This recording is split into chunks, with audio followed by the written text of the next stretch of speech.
ফাহিম বা ফাহাদ শাহরিয়ার, একটি নিউক্লিয়াসের ব্যাসার্ধ নির্ণয় করতে হবে যেখানে আর নট এত। ভাইয়া কিভাবে করব?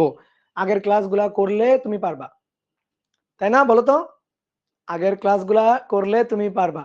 দাদা কি বায়োলজি পড়াবেন? হ্যাঁ, আজকে বায়োলজি পড়াবো, আজকে বায়োলজি পড়াবো। ওকে, সবাই আমার সাউন্ড ঠিকঠাক মতো শুনতে পাচ্ছ কিনা একটু ক্লিয়ার করে জানিয়ে দাও। কোন চ্যাপ্টার আমরা কোন চ্যাপ্টার পড়তেছিলাম? পরমাণুর গঠন ও নিউক্লিয়ার পদার্থবিজ্ঞানই তো পড়তেছিলাম নাকি? এটাই তো পড়তেছিলাম। বলো বলো বলো, কেমন আছেন? হ্যাঁ, খুব ভালো আছি। প্লে বাটন দেখতে চাই। আচ্ছা, প্লে বাটন দেখাবো, লাস্টে প্লে বাটন দেখাবো। ক্লাসের লাস্ট পর্যন্ত থাকো, তাহলে প্লে বাটন দেখাবো। ওকে, তাহলে হ্যাঁ, আজকে আমরা হচ্ছে নিউক্লিয়ার পদার্থবিজ্ঞান ও পরমাণুর গঠন এই চ্যাপ্টারের লাস্ট এবং নবম ক্লাসটা করব। আজকে আমরা লাস্ট এবং নবম ক্লাসটা করব। আজকে আমরা নিউক্লিয়ার বিক্রিয়ায় উৎপাদিত শক্তি রিলেটেড ব্যাখ্যা করব এবং আমরা কোনো একটা নিউক্লিয়াসের বাইন্ডিং এনার্জি অর্থাৎ বন্ধন শক্তি এইটা কিভাবে নির্ণয় করে এইটা আমরা আজকের ক্লাসে আলোচনা করব। তো এই মূলত আজকের ক্লাসের আলোচনার টপিক। আজকে আমরা ওই অধ্যায়টা একেবারে ফিনিশ করে ফেলবো। আজকে এই অধ্যায়ের ফিনিশিং ক্লাস। তাহলে চলো আমরা এই অধ্যায়টা শুরু করে দিই। আজকে যতটুকু বাকি আছে, এই অধ্যায়ের যতটুকু বাকি আছে সেইটা আমরা শুরু করে দিই। কি ক্লিয়ার?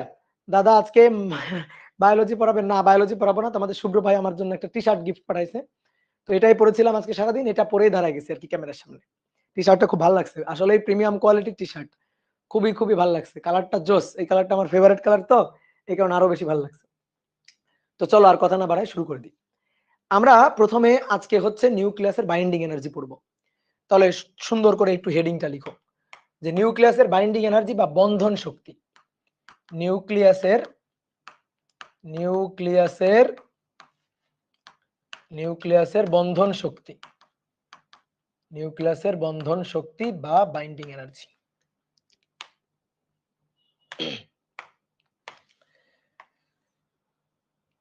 দেখো, একটা নিউক্লিয়াস কে আমরা ভাঙতে চাই। ধরো কোন একটা মৌলের নিউক্লিয়াসে কি কি অবস্থান করে? নিউক্লিয়াসে অবস্থান করে হচ্ছে প্রোটন এবং নিউট্রন। এটা হচ্ছে মৌলটার নিউক্লিয়াস। এর চারপাশে এরকম কক্ষপথে ইলেকট্রন গুলা ঘুরতেছে, কিন্তু আমাদের ওই কক্ষপথে ঘূর্ণনরত ইলেকট্রন নিয়ে আলোচনা না, আমরা নিউক্লিয়াসটা দেখতে চাই। তো নিউক্লিয়াসে কি থাকে? নিউক্লিয়াসে থাকে প্রোটন আর নিউট্রন।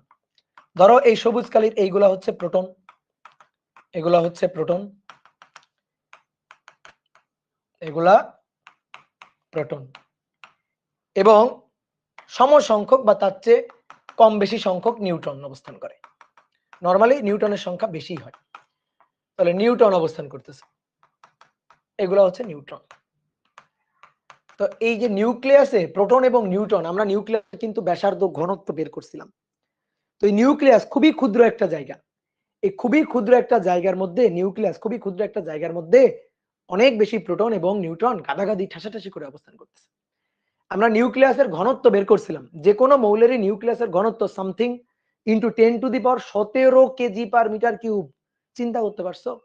নিউক্লিয়াসের ঘনত্ব ঘনত্ব হচ্ছে 10⁻17 কেজি পার মিটার কিউব। দেখবে ইশাক স্যারের বইয়ে একটা ম্যাথ আছে এরকম, নিউক্লিয়াসের ঘনত্ব নির্ণয়।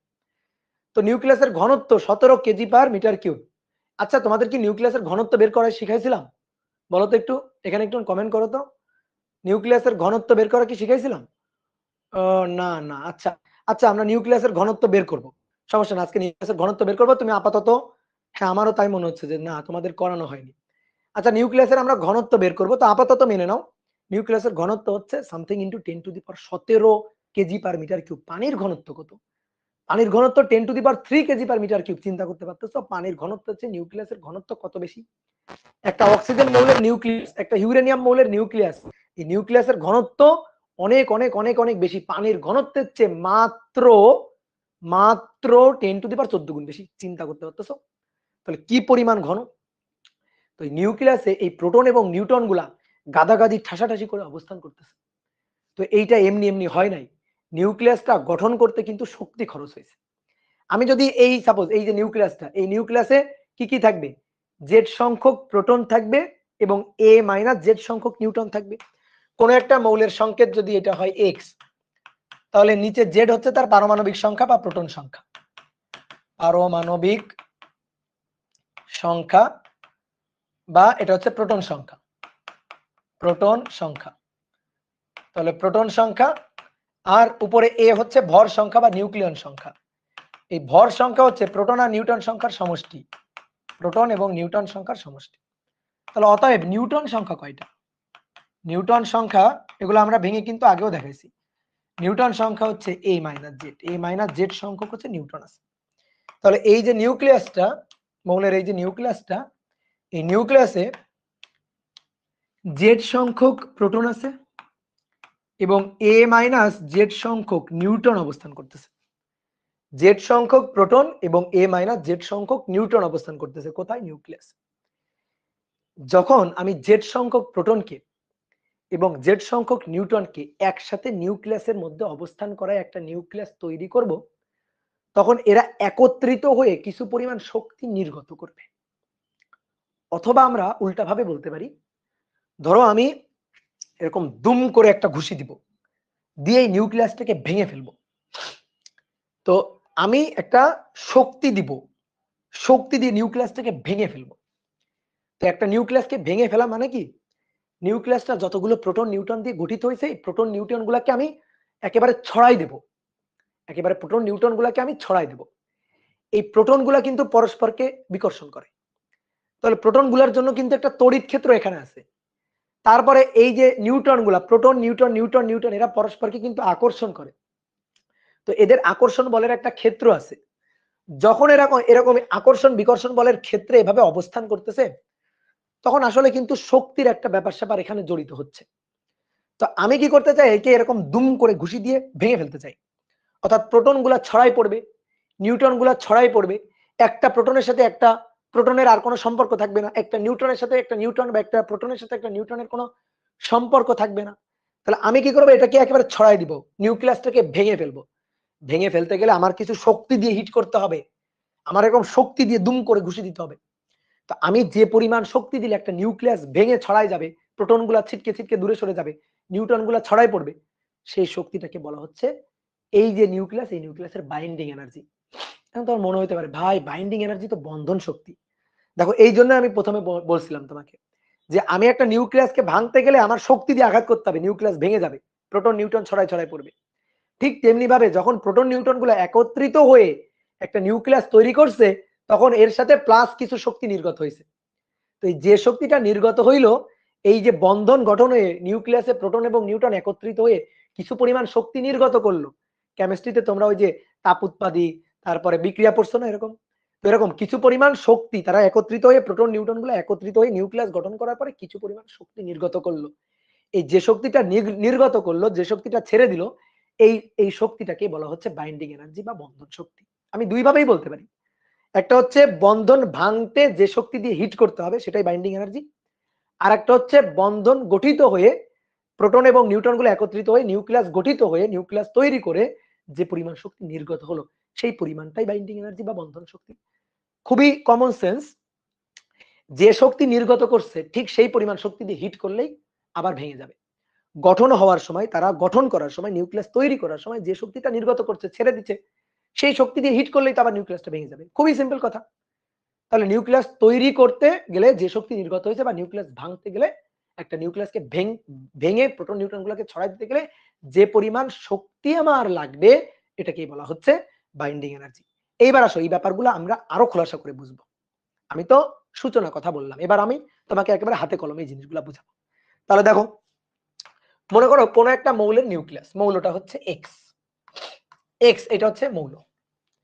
এই মৌলটার নিউক্লিয়াস, তাহলে এক্স নিউক্লিয়াস, এইভাবে ছোট্ট করে লিখি যে এক্স মৌলটার নিউক্লিয়াস, নিউক্লিয়াসের মধ্যে প্রোটন নিউট্রন আছে। আমি কি করলাম, কিছু পরিমাণ শক্তি দিয়ে হিট করলাম, এই যে কিছু পরিমাণ শক্তি, এনার্জি দিয়ে হিট করলাম। তাহলে হিট করলে কি হবে, হিট করলে আর নিউক্লিয়াসটা নিউক্লিয়াসের মতো থাকবে না। নিউক্লিয়াসে কি আছে, প্রোটন নিউট্রন একত্রিত হয়ে আছে, থাকবে না। তাহলে কি হবে, এইটা ভেঙে যাবে, ভেঙে প্রোটন গুলা ছড়াই যাবে, নিউট্রন গুলা ছড়াই যাবে, অর্থাৎ প্রোটন নিউট্রন আলাদা আলাদা হয়ে যাবে। তাহলে জেড সংখ্যক প্রোটন, তাহলে জেড সংখ্যক প্রোটন তো পি, তাহলে আমরা একটু এই যে ব্র্যাকেট দিয়ে লিখি, জেড সংখ্যক প্রোটন এরা আলাদা হয়ে যাবে। তারপরে প্লাস এ মাইনাস জেড সংখ্যক নিউট্রন, এরা আলাদা হয়ে যাবে, এই যে নিউট্রন আলাদা আলাদা হয়ে যাবে। প্লাস কি হবে, কিছু পরিমাণ শক্তি নির্গত হবে, প্লাস কিছু পরিমাণ শক্তি, মানে সরি শক্তি তো আমি দিছি এই পাশে, এই যে শক্তি দিয়ে আঘাত করছি, প্রোটন আর নিউট্রন গুলো আলাদা আলাদা হয়ে যাবে। তাহলে প্রোটন আর নিউট্রন গুলো কি হলো, আলাদা আলাদা হয়ে গেল।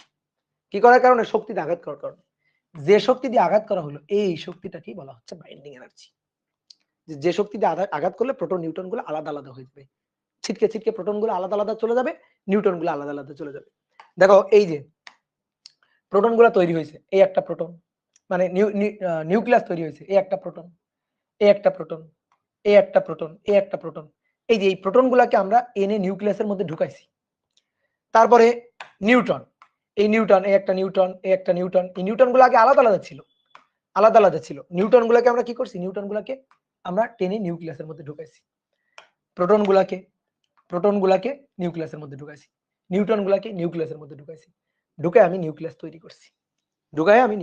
করছি, নিউক্লিয়াস তৈরি করলে কিছু পরিমাণ শক্তি নির্গত করছে, ওই শক্তিটাই বাইন্ডিং এনার্জি। এবার এই নিউক্লিয়াসটা ভাঙবো, তাহলে ভেঙে আবার কি করব, প্রোটন গুলাকে ছড়াই দিব, নিউট্রন গুলাকে ছড়াই দিব। তাহলে ভেঙে আবার প্রোটন নিউট্রন গুলাকে আলাদা আলাদা করতে গেলে যে শক্তি দিয়ে হিট করতে হবে, সেটাই হচ্ছে বাইন্ডিং এনার্জি। ভাইস ভার্সা কথা, খুবই সিম্পল কথা। তো সেটাই আমরা লিখছি যে মৌলের নিউক্লিয়াসকে কিছু পরিমাণ শক্তি দিয়ে আঘাত করব, জেড সংখ্যক প্রোটন এ মাইনাস জেড সংখ্যক আলাদা আলাদা হয়ে যাবে, ঠিক আছে, আলাদা আলাদা হয়ে যাবে। তাহলে যে শক্তি দিয়ে হিট করলে এটা হবে, তাহলে সেটাই হচ্ছে আমার বাইন্ডিং এনার্জি। তাহলে আমরা এভাবে উল্টা বলতে পারি, ধরো মৌলের নিউক্লিয়াস, এবার আমরা এই শক্তিটাকে ওই পাশে নিয়ে যাব, তাহলে দেখো জেড সংখ্যক প্রোটন এ মাইনাস জেড সংখ্যক নিউট্রন, এই যে দেখো ভালো করে খেয়াল করে, এবার জেড সংখ্যক প্রোটন আর এ মাইনাস জেড সংখ্যক নিউট্রন একত্রিত হলো, একত্রিত, দেখো একত্রিত হলো কিনা, একত্রিত হলো, হয়ে কি করবে, কিছু পরিমাণ শক্তি ছেড়ে দিবে, শক্তি নির্গত করবে, দেখো তো এই জিনিসটা উপরের লাইন থেকে লেখা যায় কিনা, এই যে এই লাইনের অর্থ এই লাইনটা হয় কিনা, কিছু পরিমাণ শক্তি ছেড়ে দিবে, বাদ দিবে, তাহলে এটারে ওই পাশে নিয়ে যাও। দেখো খুব সুন্দর, জিনিসগুলো খুবই সহজ। এই যে শক্তিটারে ওই পাশে নিয়ে দিলাম, এই যে বাইন্ডিং এনার্জি, বন্ধন শক্তি। তাহলে যখন প্রোটন এবং নিউট্রন গুলো একত্রিত হবে, তখন কিছু পরিমাণ শক্তি ছেড়ে দিবে, নির্গত করবে, এটাই বাইন্ডিং এনার্জি। এবার এই শক্তিটাকে যদি এই পাশে নিয়ে আসি, তাহলে কথাটা কি দাঁড়াবে, নিউক্লিয়াসকে শক্তি দিয়ে হিট করব, হিট করলে নিউক্লিয়াসটা ভেঙে প্রোটন নিউট্রন গুলো আলাদা হয়ে যাবে। যে শক্তি দিয়ে হিট করলে, দেখো এই যে শক্তিটা যখন এই পাশে লিখবো, শক্তি দিয়ে হিট করা, যোগ মানে আমি কি বলছিলাম, প্লাস মানে দিচ্ছি, ঠিক আছে, প্লাস মানে আঘাত করা হচ্ছে, আর মাইনাস মানে ছেড়ে দেওয়া হচ্ছে। তাহলে ওই পাশে গেলে মাইনাস ছেড়ে দিচ্ছে, আর এই পাশে যখন আছে তখন হিট করতেছি, আঘাত করতেছি। এই শক্তিটাই হচ্ছে বাইন্ডিং এনার্জি, এটাই হচ্ছে আমার বন্ধন শক্তি, বন্ধন শক্তি। এবার এইটা না আমাদের বের করতে হবে। তো দেখো কিভাবে এই বাইন্ডিং এনার্জি আসতেছে, এটা আমরা বলি। বিজ্ঞানীরা দেখলো কি, যে কোন একটা মৌলের নিউক্লিয়াস, এই নিউক্লিয়াসটাকে তৈরি করছে কে, প্রোটন এবং নিউট্রন, নিউক্লিয়াসটা তৈরি করছে প্রোটন এবং নিউট্রন। তো ধরো একটা মৌলের নিউক্লিয়াসের ভর হচ্ছে MnU, নিউক্লিয়াসটার ভর, ধরো কোন মৌলের নিউক্লিয়াসের ভর হচ্ছে এটা। এই নিউক্লিয়াসকে তৈরি করছে কে, নিউক্লিয়াসকে তৈরি করছে জেড সংখ্যক প্রোটন, তাহলে জেড সংখ্যক প্রোটন, একটা প্রোটনের ভর Mp, তাহলে জেড সংখ্যক প্রোটনের ভর কত, জেড ইন্টু এমপি। একটা নিউটনের ভর Mn, নিউটন আছে কয়টা, a মাইনাস জেড সংখ্যক, তাহলে a মাইনাস জেড সংখ্যক নিউটনের ভর a minus Z into M. তাহলে নিউক্লিয়াসে কারা কারা এসে একত্রিত হয়েছে, বলো নিউক্লিয়াসে কারা কারা এসে একত্রিত হয়েছে, প্রোটন নিউট্রন এসে একত্রিত হয়েছে। তাহলে বলো একটা নিউক্লিয়াসের ভর হবে, এই নিউক্লিয়াসের মধ্যে জেড সংখ্যক প্রোটন তাদের ভর প্লাস এ মাইনাস জেড সংখ্যক নিউটন তাদের ভরের সমষ্টি। নিউক্লিয়াসে কে আছে? ইলেকট্রন আছে না, নিউক্লিয়াসে আছে প্রোটন এবং নিউট্রন। তাহলে নিউক্লিয়াসে জেড সংখ্যক প্রোটন আছে, এ মাইনাস জেড সংখ্যক নিউটন আছে। তাহলে জেড সংখ্যক প্রোটনের ভর যোগ এ মাইনাস জেড সংখ্যক নিউটনের ভর, ঠিক আছে, এ মাইনাস জেড সংখ্যক নিউটনের ভর, এদের দুটোর ভর একত্রিত করে যোগ করলেই একটা নিউক্লিয়াসের ভর পাওয়া যাবে। ঠিক আছে, ধরো একটা alpha particle, that means helium nucleus. Helium নিউক্লিয়াসের সংকেত কি? 2He4, দুটো প্রোটন 4 - 2, দুটো নিউট্রন। তাহলে আমি যদি বলি একটা হিলিয়াম নিউক্লিয়াসের ভর কত, নিউক্লিয়াসের ভর, তাহলে নিউক্লিয়াসে দুটো প্রোটন আছে, দুটো প্রোটনের ভর যোগ দুটো নিউট্রন আছে, দুটো নিউট্রনের ভর যোগ করলে পরে নিউক্লিয়াসের ভর পাওয়া যাবে। তো বিজ্ঞানীরা কি করলো কি, আলাদা আলাদা করে কতগুলো প্রোটন মিলে নিউক্লিয়াসটা তৈরি করছে, সেই প্রোটন গুলার ভর আলাদা আলাদা করে মাপলো। আলাদা আলাদা করে প্রোটনের ভর মাপতে গেলে সবগুলো প্রোটনের ভর তোমার মাপার দরকার নেই, তুমি একটা প্রোটনের ভর মাপলেই হবে। ধরো একটা প্রোটনের ভর এমপি, তাহলে জেড সংখ্যক প্রোটনের ভর জেড ইন্টু এমপি। এবার মনে করো নিউটনের ভর মাপবো, তাহলে একটা নিউটনকে বললাম যা তুই দাঁড়িপাল্লার উপরে উঠ, তোকে মনে করো যে তুলা যন্ত্র বা দাঁড়িপাল্লার উপরে উঠাইলাম, মানে কোনো না কোনো ভাবে ধরো মাপলাম। এগুলা কিন্তু দাঁড়িপাল্লা বা তুলা যন্ত্র দিয়ে নিউটন প্রোটনের ভর মাপে না, এগুলো অন্য অন্য ভাবে মাপে। তো নিউটন, একটা নিউটনের ভর মাপলাম, মাপার পরে কয়টা নিউটন আছে? এ মাইনাস জেড, তাহলে এ মাইনাস জেড দিয়ে গুণ করলাম, তাহলে এ মাইনাস জেড সংখ্যক নিউটনের ভর পাইলাম। যোগ করে যে ভরটা পাবো সেটা নিউক্লিয়াসের ভর হওয়া উচিত। এবার কি করলাম, নিউক্লিয়াস তৈরি হয়ে আছে, অর্থাৎ এই নিউক্লিয়াসের মধ্যে জেড সংখ্যক প্রোটন আছে, এ মাইনাস জেড সংখ্যক নিউটন আছে। এবার নিউক্লিয়াস থেকে উঠালাম দাঁড়িপাল্লায়, এবার দেখি তোরে ভর মাপবো, নিউক্লিয়াস থেকে ভর মাপবো। তো নিউক্লিয়াস থেকে ভর মাপলাম, মাপার পরে বিজ্ঞানীরা দেখলো কি কি ব্যাপার, আগের দুইটা ভর অর্থাৎ জেড সংখ্যক প্রোটনের ভর আর এ মাইনাস জেড সংখ্যক নিউটনের ভর, এটা যোগ করলেই তো নিউক্লিয়াসটার ভর হওয়া উচিত ছিল। কিন্তু দেখা যাচ্ছে তা হয় না, তা হয় না, এই দুটো সমান সমান, পুরোপুরি সমান সমান হয় না। এটাই হচ্ছে কাহিনী, কি ব্যাপার, এই দুইটা পুরোপুরি সমান হইল না কেন? এই জেড সংখ্যক প্রোটনের ভর এ মাইনাস জেড সংখ্যক নিউটনের ভর একত্রিত করে যোগ করলাম, যোগ করলে তো নিউক্লিয়াসের ভর হওয়া উচিত। কিন্তু নিউক্লিয়াসের ভর যখন আলাদাভাবে মাপলাম, তখন দেখলাম নিউক্লিয়াসের ভর যখন আর কি এই যে প্রোটন নিউট্রন একসাথে নিয়ে নিউক্লিয়াস এটার ভর মাপলাম একসাথে, দেখলাম সমান হচ্ছে, মিসম্যাচ হচ্ছে, ভরের কম বেশি হচ্ছে সবগুলো মৌলের ক্ষেত্রে, সবগুলো মৌল, হিলিয়াম নিউক্লিয়াস, ইউরেনিয়াম নিউক্লিয়াস, তারপরে মনে করো যে ক্রিপ্টন নিউক্লিয়াস, মানে যতগুলো নিউক্লিয়াস সবারই দেখলাম বিজ্ঞানীরা এক্সপেরিমেন্ট করে দেখতেছে কি এক একটা নিউক্লিয়াসের জন্য এই ভরের পার্থক্য এক এক রকম। এবার কোনটা বেশি হচ্ছে কোনটা কম হচ্ছে? বেশি হচ্ছে হচ্ছে এইটা, এই যে নিউক্লিয়াসের ভরটা যখন বন্ধন গঠন হচ্ছে তখন নিউক্লিয়াসের ভরটা কমে যাচ্ছে, অর্থাৎ এই যে জেড সংখ্যক প্রোটনের ভর আর এ মাইনাস জেড সংখ্যক নিউটনের ভর, এই দুইটা একত্রিত করে যেটা পাওয়া যাচ্ছে, দেখা যাচ্ছে এইটা হচ্ছে নিউক্লিয়াসের ভরের তুলনায়, নিউক্লিয়াসের ভর যদি আমি নিউক্লিয়াসকে আলাদা করে মাপি, তাহলে নিউক্লিয়াসের ভরের তুলনায় এই দুইটার যোগফল বেশি। তার মানে কি দাঁড়াইলো, ভালো করে বুঝো এবার। তার মানে যখনই জেড সংখ্যক প্রোটন আর এ মাইনাস জেড সংখ্যক নিউট্রন যখন এরা নিউক্লিয়াসে ঢুকে নিউক্লিয়াস তৈরি করতেছে, তখন না কিছু ভর গায়েব হয়ে যাচ্ছে। কিছু কি গায়েব হয়ে যাচ্ছে? কিছু ভর গায়েব হয়ে যাচ্ছে, ঠিক আছে, কিছু ভর গায়েব হয়ে যাচ্ছে, ভর গায়েব, ভর উধাও হয়ে যাচ্ছে। এই যে ভর গায়েব হয়ে গেল কোথায়, বিজ্ঞানীরা খোঁজার চেষ্টা করলো কই গেল ভর।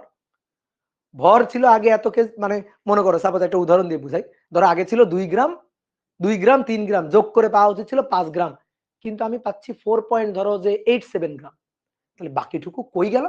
এই যে বিজ্ঞানীরা ভর খোঁজা শুরু করলো। তাহলে প্রশ্ন যে ভরের এই পরিবর্তনটুকু বা মিসম্যাচটুকু কেন হলো, এটা তো হওয়ার কথা ছিল না। ভর কেন কম বেশি হলো, ভর কেন মিসম্যাচ হলো, এটা তো হওয়ার কথা ছিল না। তাহলে বিজ্ঞানীদের মনে একটা প্রশ্ন জাগলো, কেন? এবার দেন আরেকটা প্রশ্ন, এই কেনটা আপাতত উপরে তুলে রাখো। এবার আরেকটা প্রশ্ন হচ্ছে এই যে নিউক্লিয়াসটা যখন তৈরি হয়, তখন বিজ্ঞানী দেখলো নিউক্লিয়াসটা যখন তৈরি হয়, প্রোটন আর নিউট্রন একত্রিত হয়ে যখন নিউক্লিয়াসটা তৈরি করে, কিছু পরিমাণ শক্তি নির্গত করে। এই যে শক্তি নির্গত করে, এই শক্তি আসলো কোত্থেকে? তাহলে দুইটা জায়গায় কেন লিখে দিই আমরা। এই একটা জায়গায় কেন এই শক্তি আসলো কোত্থেকে, এই শক্তি কেন নির্গত করলো, কই গেল শক্তি, আর একটা হচ্ছে ভর গায়েব হয়ে কোথায় গেল। এই যে ভর গায়েব কেন, কেন ভর গায়েব হয়ে গেল, ভর গায়েব হয়ে কোথায় গেল, এই হচ্ছে দুটো প্রশ্ন। এইবার এই দুটো প্রশ্ন এক জায়গা করো, দুটো প্রশ্নের উত্তর, দুটো প্রশ্নের উত্তর এক জায়গা করো, এক জায়গা করে বিজ্ঞানীরা তখন এই দুটো কেনর উত্তরই পেয়ে গেল। দেখো এই যে ভরটা গায়েব হয়ে গেছে না, প্রোটন নিউট্রন একত্রিত হয়ে এদের আলাদা আলাদা ভর যা ছিল, নিউক্লিয়াস তৈরি হওয়ার পরে ভর কিছুটা কম, যতটুকু কম সেই ভরটুকু হারাই গেছে, গায়েব হয়ে গেছে।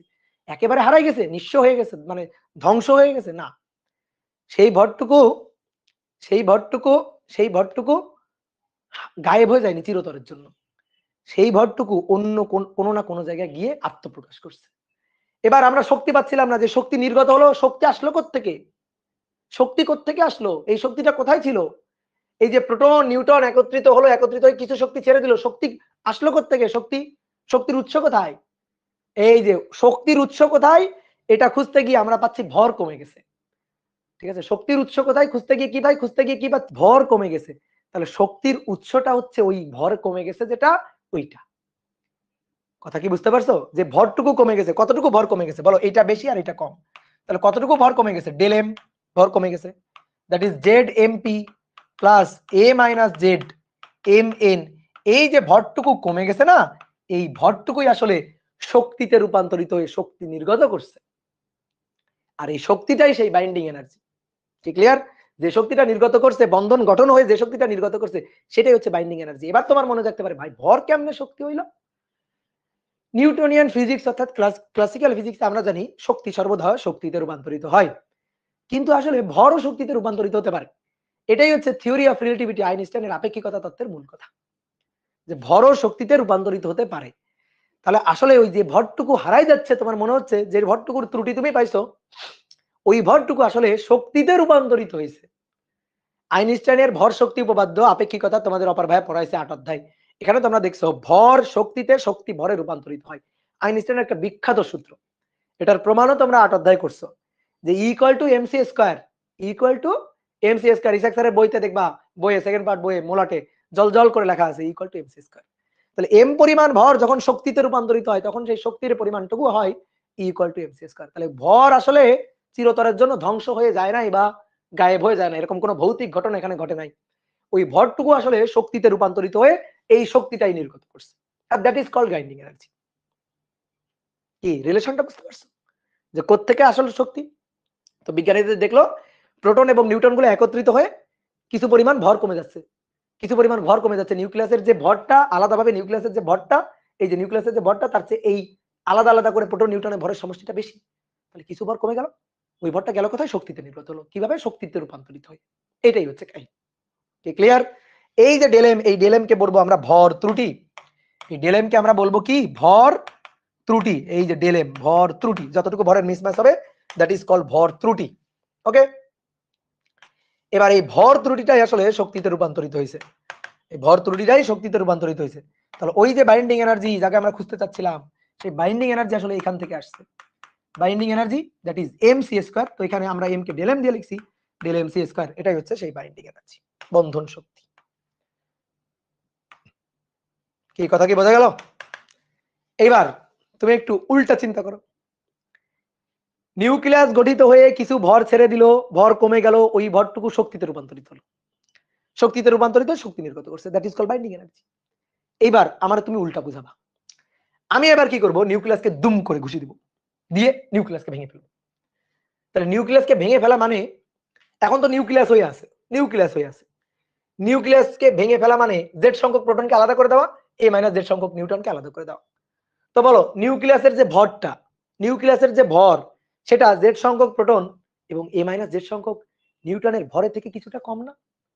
তো যখন আলাদা হয়ে যাবে এরা, যখন জেড সংখ্যক প্রোটন আলাদা হয়ে যাবে, এ মাইনাস জেড সংখ্যক নিউট্রন আলাদা হয়ে যাবে, তখন তোরা বলছিল যে আমরা গঠন হয়ে যে ভরটুকু দান করছিলাম, যে ভরটুকু তোমাদের দান করছিলাম শক্তি হওয়ার জন্য, আমরা আলাদা হয়ে যাব, প্রোটন নিউট্রন বলবে যে আলাদা হব, আমাদের শক্তি ফেরত দাও, সরি ভর ফেরত দাও।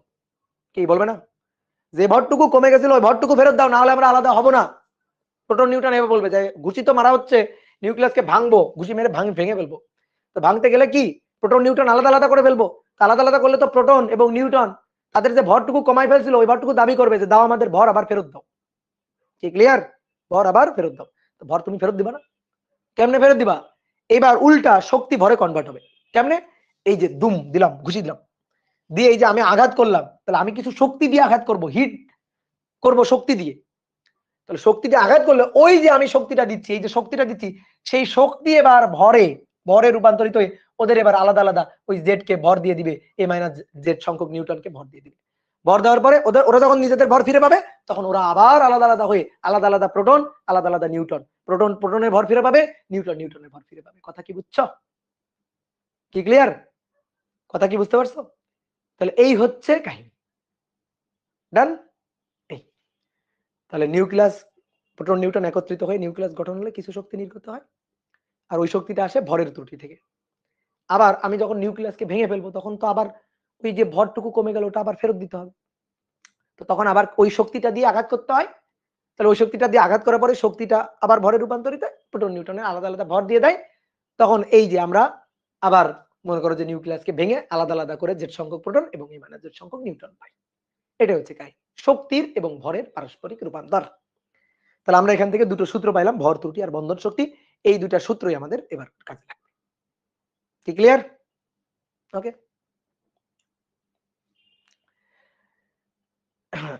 তাহলে তো নিউক্লিয়াসের ভিতর প্রোটন আর নিউট্রন আলাদা থাকে না, অন্য কিছু থাকে না? আলাদা থাকে না, প্রোটন আর নিউট্রনই থাকে, কিন্তু ওই যে সবাই মিলে কিছু ভর ছেড়ে দিছিল, কিছু ভর স্যাক্রিফাইস করছিল।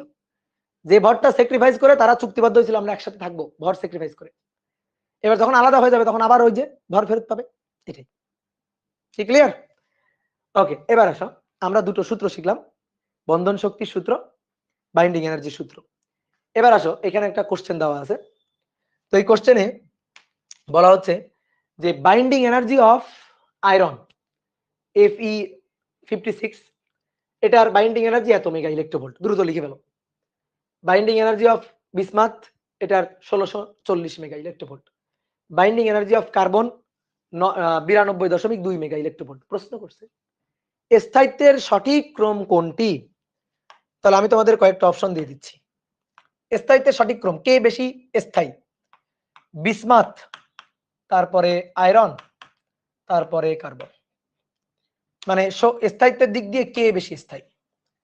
তারপরে 2 নম্বর এফ, বিসমাথ, কার্বন। তারপরে কার্বন, বিসমাথ, তারপরে এফ ই আর কি, এফ ই আয়রন। আর ডি নম্বর হচ্ছে বিসমাথ, আচ্ছা কোনটা বাদ গেল দেখি, এফ ই আগে, তারপরে সি দিলাম, তারপরে দিলাম বিসমাথ। না, স্থায়িত্বের সঠিক ক্রম কোনটি? আর একটা মনে করো অপশন দিলাম নান, কোনটিই নয়। স্থায়িত্বের সঠিক ক্রম কোনটি? গুড, ভেরি গুড, ঠিক আছে, অনেকেই সঠিক অ্যান্সার দিছো। এগুলো খুবই সহজ, খুবই সহজ। স্থায়িত্বের সঠিক ক্রম কোনটি? যার বাইন্ডিং এনার্জি যত বেশি সে তত বেশি স্থায়ী।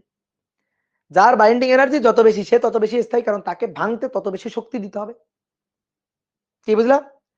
যার বাইন্ডিং এনার্জি যত বেশি, যার বাইন্ডিং এনার্জি যত বেশি তার স্থায়িত্বের ক্রম, মানে স্থায়িত্ব সবচেয়ে বেশি, তাকে ভাঙতে গেলে ওই শক্তি দিয়ে হিট করতে হবে। তাহলে বিসমাথ, তারপরে আয়রন, তারপরে কার্বন। তাহলে প্রথমে বিসমাথ, তারপরে আয়রন, তারপরে কার্বন। তাহলে বিসমাথ, দেন আয়রন, দেন কার্বন। এটা হচ্ছে স্থায়িত্বের, এটা হচ্ছে স্থায়িত্বের ক্রম, স্থায়িত্বের ক্রম। কি বুঝতে পারছো? এটা তো সহজ। কি ক্লিয়ার? এটা সহজ। এবার একটা কালা চশমা চোখে লাগাইতে হবে আমার, বুঝছো? ভুল, এটা ভুল, আর আমি জানি তুমি এই ভুলটা করবা। ঠিক আছে? একজন হচ্ছে ভাই ধোকা দিয়েন না, ধোকা খেয়ে গেছো, এটা হবে না। দেখো যার বাইন্ডিং এনার্জি বেশি সেই বেশি স্থায়ী না, এটা কারেক্ট না। দেখো আমরা এখন নতুন একটা জিনিস দেখবো, গড় বন্ধন শক্তি। গড় বন্ধন শক্তি, গড় বন্ধন শক্তি বা প্রতি নিউক্লিয়ন বাইন্ডিং এনার্জি। তাহলে সেই বেশি স্থায়ী যার গড় বন্ধন শক্তি বেশি, গড় বন্ধন শক্তি বা পার নিউক্লিয়ন বাইন্ডিং এনার্জি, অর্থাৎ প্রতি, বাংলায় বললে প্রতি নিউক্লিয়নে, নিউক্লিয়ন মানে ভর সংখ্যা, প্রতি নিউক্লিয়নে বন্ধন শক্তি, প্রতি নিউক্লিয়নে বন্ধন শক্তি, যে প্রতি নিউক্লিয়নে বন্ধন শক্তি বেশি যার, সে বেশি স্থায়ী। ঠিক আছে, সে বেশি স্থায়ী। ঠিক আছে, হচ্ছে এই হচ্ছে ঘটনা। এবার আসো দেখো, যার পার নিউক্লিয়ন বাইন্ডিং এনার্জি বেশি। তো পার নিউক্লিয়ন বাইন্ডিং এনার্জি কি? গড় বন্ধন শক্তির সূত্রটা কি? টোটাল বন্ধন শক্তি, গড় বন্ধন শক্তি, এটা হচ্ছে total binding energy, total binding energy divided by A, A হচ্ছে নিউক্লিয়ন নাম্বার। ঠিক আছে, পার নিউক্লিয়ন বন্ধন শক্তি। তো এ হচ্ছে আমার টোটাল নিউক্লিয়ন নাম্বার, তাহলে গড়ে প্রতিটার জন্য বাইন্ডিং এনার্জি কত?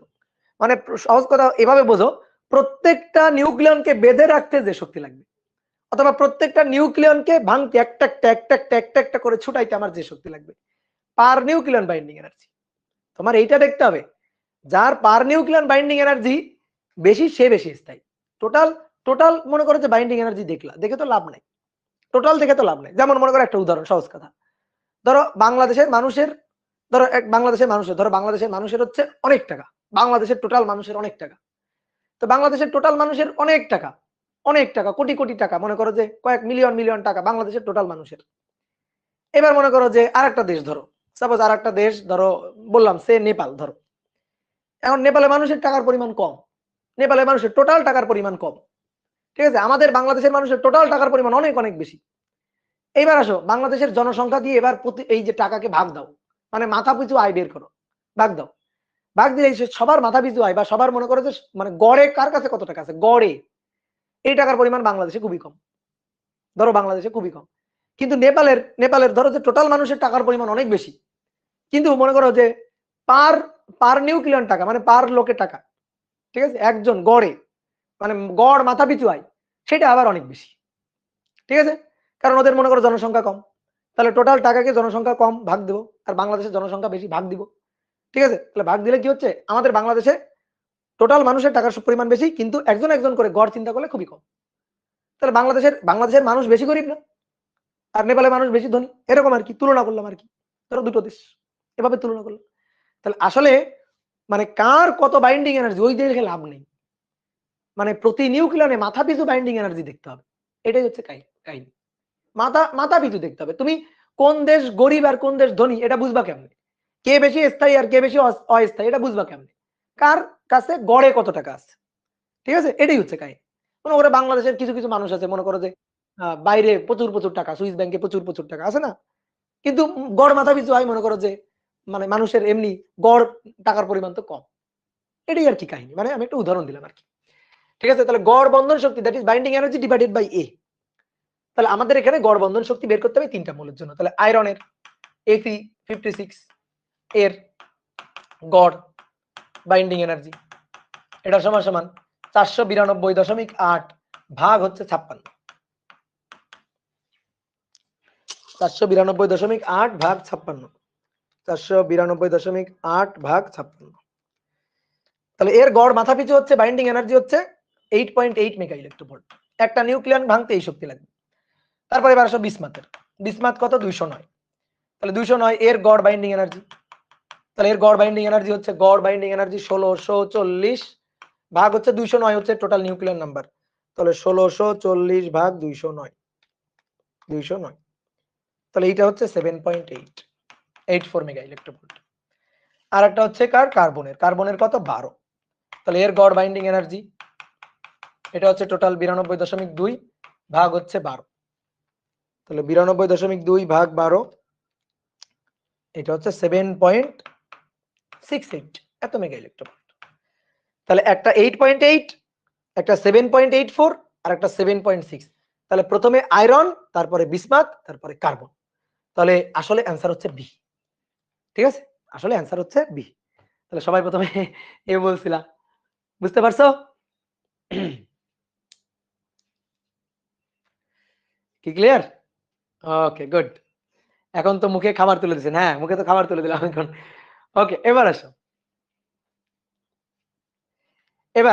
Find out the binding energy of alpha particle. নাও প্রশ্নটা তুলে ফেলো। আলফা পার্টিকেল মানে হিলিয়াম নিউক্লিয়াস, তার বাইন্ডিং এনার্জি বের করতে হবে এবং গড় বাইন্ডিং এনার্জি আমাদের বের করতে হবে। আমাদের এই প্রবলেমটা সলভ করার জন্য কিছু তথ্য দেওয়া আছে। তো কি দেওয়া আছে? দেওয়া আছে আলফা পার্টিকেলের ভর মানে হিলিয়াম নিউক্লিয়াসটার ভর, হিলিয়াম নিউক্লিয়াসটার নিউট্রনের ভর এবং প্রোটনের ভর দেওয়া আছে আমাদের। কি ক্লিয়ার? তাহলে এখন আমাদের বের করতে হবে, না এখন আমাদের বের করতে হবে এই আলফা পার্টিকেলের বাইন্ডিং এনার্জি কত।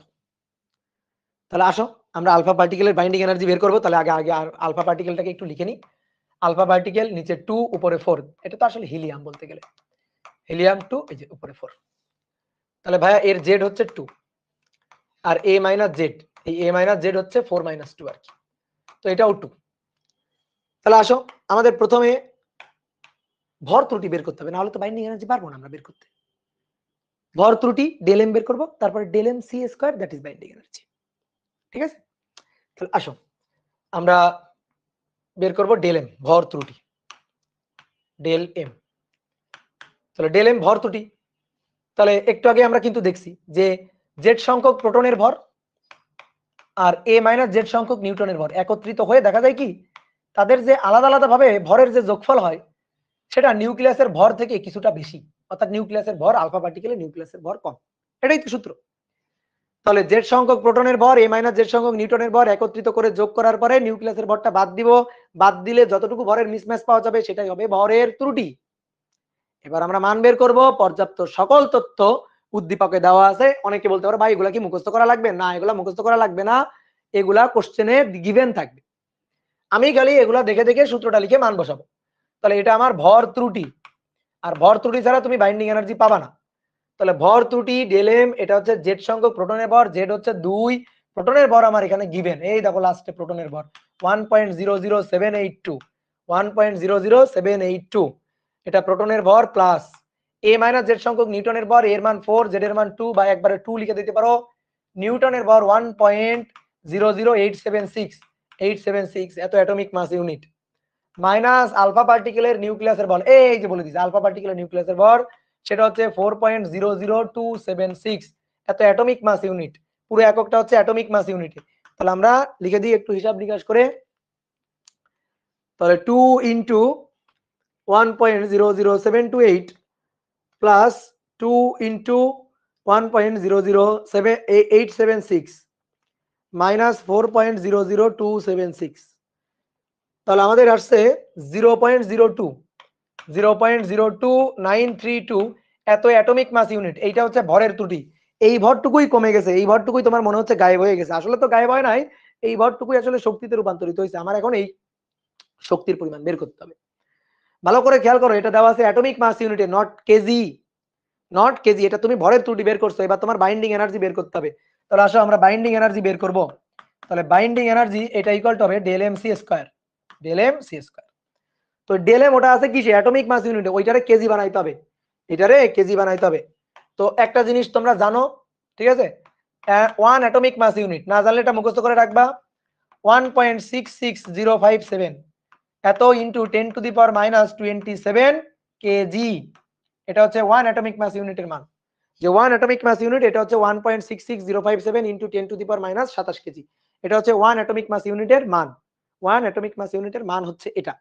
তাহলে এত অ্যাটমিক মাস ইউনিট কত কেজি গুণ দিতে হবে, তাহলে 0.0202932 এটা গুণ 1.66057, 1.66057, কেউ যদি 1.66 পর্যন্ত ব্যবহার করো তাও হবে, কোনো সমস্যা নেই।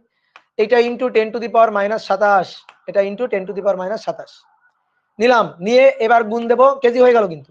এবার 3 into 10 to the power 8, 3 into 10 to the power 8, এবার এটার স্কয়ার গুণ দিলে এবার কিন্তু আমি জুল এককে পাবো, এবার আমি জুল এককে পাবো। তাহলে আসো অ্যানসার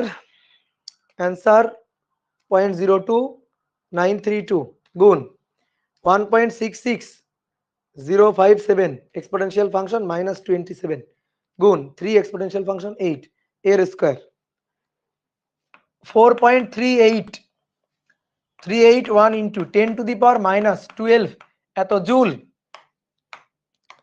এত জুল ভাগ কোন এককে বের করছো, জুল এককে, তোমার কিন্তু বাইন্ডিং এনার্জি বের হয়ে গেছে। কিন্তু ব্যাপারটা হচ্ছে এটা দেখতে তো ভালো লাগতেছে না। 10⁻⁻12 জুল, চিন্তা করতে পারো 10⁻⁻12 জুল, 1 জুল 2 জুল না, ঠিক আছে 0.1 0.01 জুল 0.02 জুল না, 10⁻⁻12 জিরোর পরে মনে করো যে পয়েন্টের পরে কতগুলা শূন্য, এটা তো ভালো লাগতেছে না দেখতে। ইলেকট্রোভোল্টে নিব, তো ইলেকট্রোভোল্টে নেওয়া কিন্তু আমি তোমাদের অলরেডি শিখাইছি। 1.6 ইন্টু 10⁻⁻19 দিয়ে ভাগ দিলে ইলেকট্রোভোল্ট, অ্যান্সার ভাগ 1.6 এক্সপোনেনশিয়াল ফাংশন -19 ভাগ দিব ইলেকট্রোভোল্টে পাবো। এটা আসবে 27 দশমিক, দেখো দেখো দেখো দেখো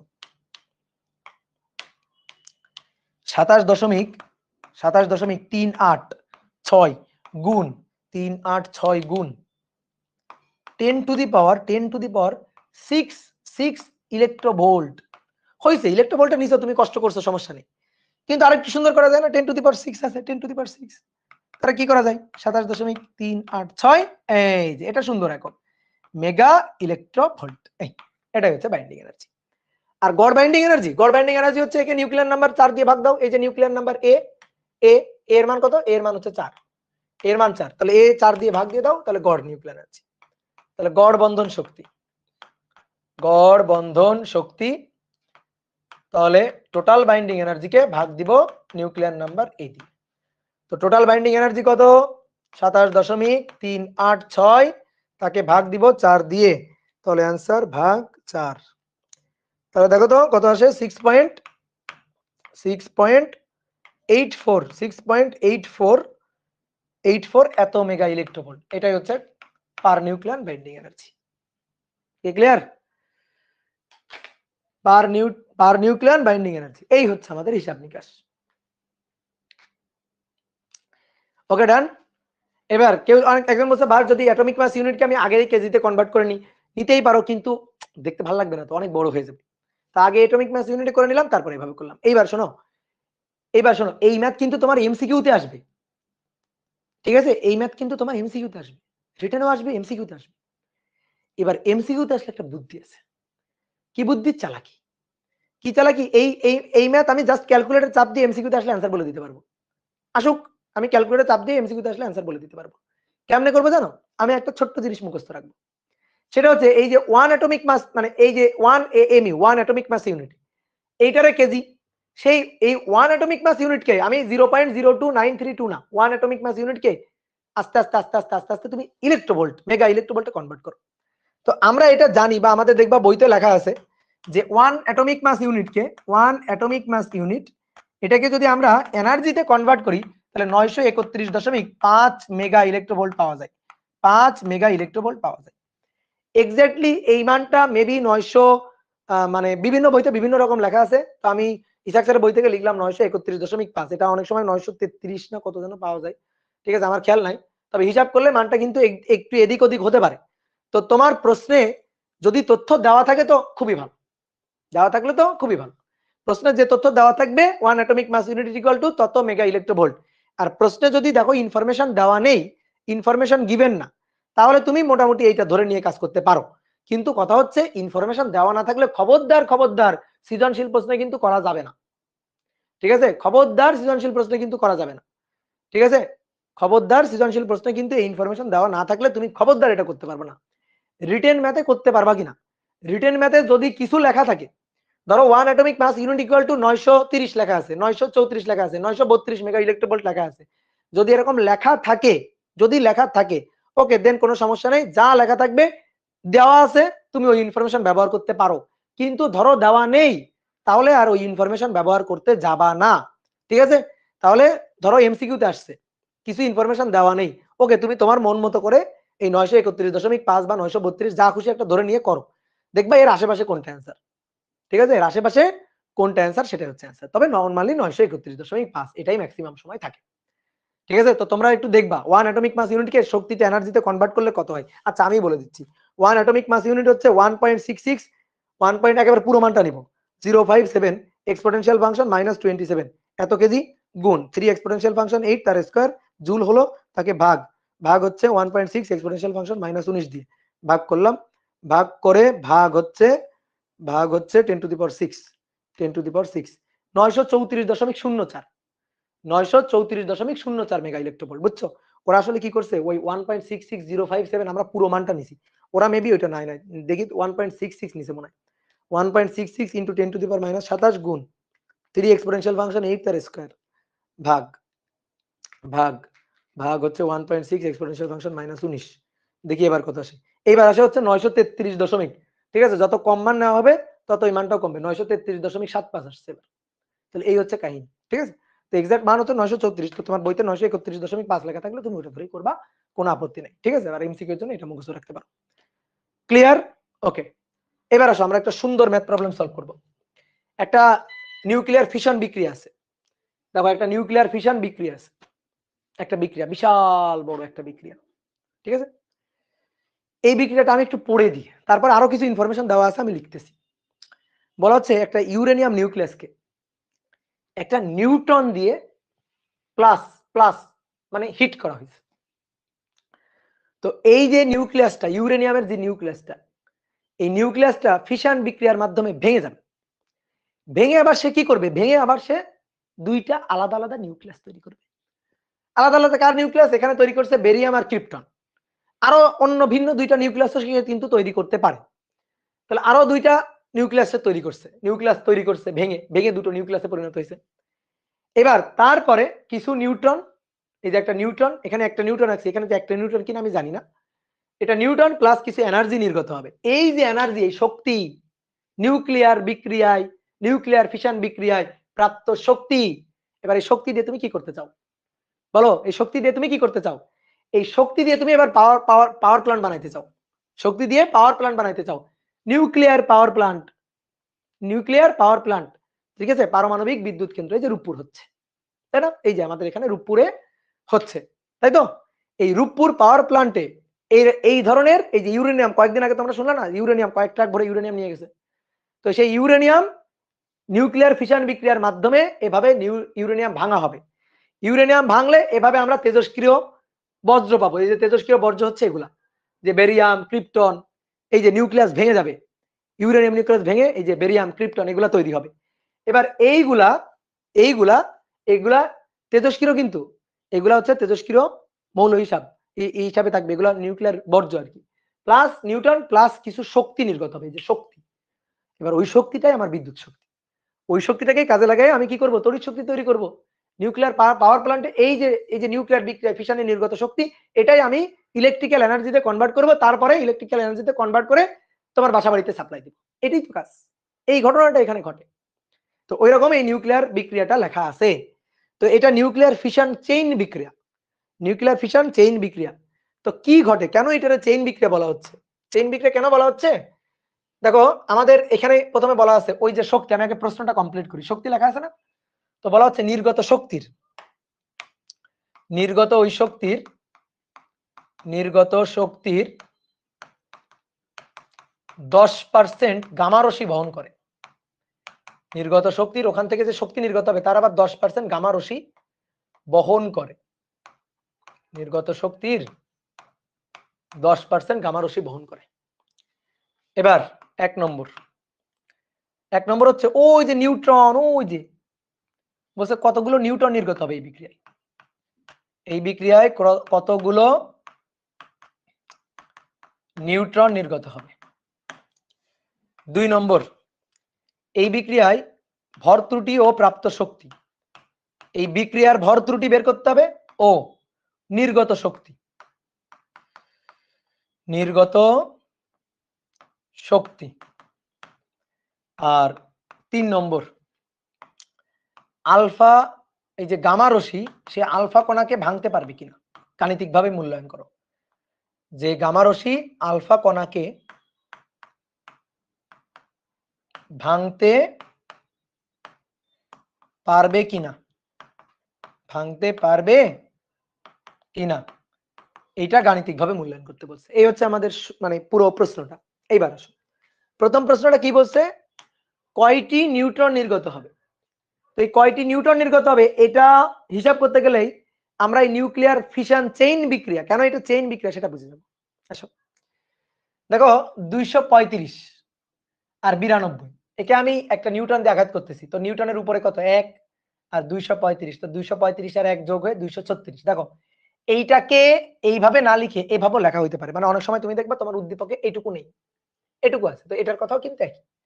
কারণ ইউরেনিয়াম 235 আর 92 ছিল, তাকে আমি একটা নিউটন দিয়ে আঘাত করছি। নিউটন মানে কি 1 N0 এটা দিয়ে আঘাত করলে উপরে 235 এর জায়গায় 1 হয়ে গেছে 236, আর এটা 92। এন দিয়ে বোঝানো হচ্ছে একটা নিউটনকে আঘাত করা হয়েছে, একটা নিউটন দিয়ে এটাকে আঘাত করা হয়েছে, এই হচ্ছে ঘটনা। তো এভাবেও দেওয়া থাকতে পারে, এটাও লেখা থাকতে পারে, আবার এটাও লেখা থাকতে পারে, আমি দুটোই লিখে দিছি, বুঝছো? তাহলে আসো তো মিলাই, 235 আর 1, 235 আর 1 236, উপরে 141 আর 92, দেখি যোগ করি, 141 যোগ 92 যোগ 1 যোগ 1 234, 235 আর 1 36, 236 থেকে বিয়োগ 235, সরি 234, তাহলে কত থাকলো? 234 হলো, 141 যোগ 92 233, সরি 233, এটা আর এটা যোগ করলে 233, আর 235 আর 1 236, তাহলে কত দরকার? এখানে 3 দরকার, কিন্তু আছে কত? 1, তাহলে 3 দরকার, 3। তাহলে কয়টা নিউটন নির্গত হবে? এই যে 3টা নিউটন নির্গত হবে। তাহলে প্রথমটার সলভ, 1 নম্বরটার সলভ হচ্ছে 3টি নিউটন। কয়টি নিউটন নির্গত হবে? তাহলে কোশ্চেনের অ্যান্সারটা লিখে রাখি, নিউটন নির্গত হবে 3টি এই বিক্রিয়ায়। এইবার আসো, এরকম গড়ে ধরো যে আমি তো এখানে ক্রিপ্টন আর বেরিয়াম তৈরি করছি, ফলে 3টা নিউটন। তোমাদের দেখবা অন্য মানে ফিজিক্স বইতে আরো অনেক বিক্রিয়া লেখা আছে, কোনোটায় 5টা নিউটন, কোনোটায় 2টা নিউটন, কোনোটায় মনে করো যে 4টা নিউটন, ঠিক আছে? তো গড়ে মনে করো যে 2.5 মানে 2.5টা নিউটন, গড়ে 2.5টা নিউটন আর কি। 2.5টা আবার অনেকে ভাবে না ভাই 0.5 কেমনে হবে, মানে গড় এক সংখ্যা বলা হয়েছে, তো গড়ে 2.5টা নিউটন ধরো নির্গত হবে গড়ে, এই হচ্ছে কথা। তাহলে এই যে নিউটন নির্গত হচ্ছে, দেখো এই নিউটন গুলো আবার কি করবে? ইউরেনিয়াম, তো ইউরেনিয়ামের একটা নিউক্লিয়াসকে ভেঙে 3টা নিউটন নির্গত হয়েছে। আমি একটা ইউরেনিয়ামকে লক্ষ্য করে একটা নিউটন ছুড়ে দিছি, নিউটন দিয়ে আঘাত করছি, ইউরেনিয়াম নিউক্লিয়াসটা ভেঙে 3টা নিউট্রন নির্গত হয়েছে। এবার ওই 3টা নিউটন কি করবে জানো? ওই 3টা নিউটন গিয়ে আরো 3টা নিউক্লিয়াসকে, ইউরেনিয়াম নিউক্লিয়াসকে আঘাত করবে, 3টা নিউটন। তো এরা যখন আরো 3টা নিউক্লিয়াসকে আঘাত করবে, তখন ওই 3টা থেকে আরো 3টা নিউটন নির্গত হবে। আবার ওই 3টা নিউটন গিয়ে আবার আরো 3টাকে, ঠিক আছে, এইভাবে মানে চেইন বিক্রিয়া চলতে থাকবে। তো আমি একটু আঁকি, তাহলে তুমি বুঝতে পারবা। এই হচ্ছে একটা ইউরেনিয়াম, এটা থেকে আমি 3টা পাবো, এটা থেকে আমি কি পাবো? 3টা, এই যে 3টা নিউটন পাচ্ছি এটা ভেঙে। তাহলে এটা ভেঙে যখন 3টা পাচ্ছি, তাহলে সেই 3টা গিয়ে দেখো 3টা গিয়ে 3টা ইউরেনিয়াম অ্যাটমকে আঘাত করবে, তাহলে এটা থেকে ভেঙে পাচ্ছি 3টা, সেই 3টা গিয়ে 3টা ইউরেনিয়ামকে আঘাত করবে, বুঝছো? এবার এই ইউরেনিয়াম ভেঙে আবার 3টা, ধরো আবার 3টা, এটাকে ভেঙে আবার 3টা, এটাকে ভেঙে আবার 3টা, আবার 3টা পাওয়া যাচ্ছে। তাহলে এই একটা গিয়ে দেখো এখান থেকে একটা যাবে, গিয়ে আবার নির্গত, এবার আরেকটা নিউক্লিয়াসকে হিট করবে, আরেকটা নিউক্লিয়াসকে হিট করবে, আরেকটা নিউক্লিয়াসকে হিট করবে। দেখো কতগুলা নিউক্লিয়াসকে হিট করতেছে, ঠিক আছে? দেখো কতগুলা নিউক্লিয়াসকে হিট করতেছে, একটু ছোট ছোট করে লিখি। এটা একটা ইউরেনিয়ামকে, এটা একটা ইউরেনিয়ামকে, এটা একটা ইউরেনিয়ামকে, এটা uranium uranium uranium uranium uranium uranium, এই যে ইউরেনিয়ামকে আঘাত করতেছে। তারপরে আবার আরেকটা হবে, এখান থেকে আবার 3টা নির্গত হবে, এখান থেকে আবার 3টা নির্গত হবে, এখান থেকে আবার 3টা নির্গত হবে, চলতেই থাকবে, এরকম চলতেই থাকবে। তাহলে এই হচ্ছে নিউক্লিয়ার ফিশন চেইন বিক্রিয়া। কি কথা বুঝছো? তাহলে 3, তারপরে 9, দেখো 1 2 3 4 5 6 7 8 9, তারপর 27, চলতেই থাকবে। তাহলে নিউক্লিয়ার ফিশন চেইন বিক্রিয়া, বুঝছো? এই কারণে এই যে নিউক্লিয়ার বিক্রিয়া, এই নিউক্লিয়ার বিক্রিয়া কিন্তু খুবই সাবধানতার সাথে, খুবই সতর্কতার সাথে এই নিউক্লিয়ার বিক্রিয়াগুলো ঘটানো হয়।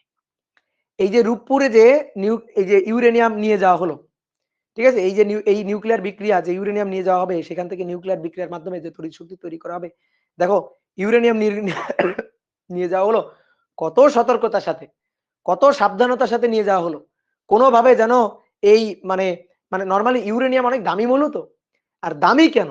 কারণ এই যে এখান থেকে ইউরেনিয়ামের একটা নিউক্লিয়াসকে ভেঙে আমি যে শক্তি পাই, আমি তোমাকে বলে দিচ্ছি প্রায় 200 মেগা ইলেকট্রোভোল্ট শক্তি পাই, 200 মেগা ইলেকট্রোভোল্টের বেশি, 200 থেকে 210 মেগা ইলেকট্রোভোল্ট শক্তি পাওয়া যায়।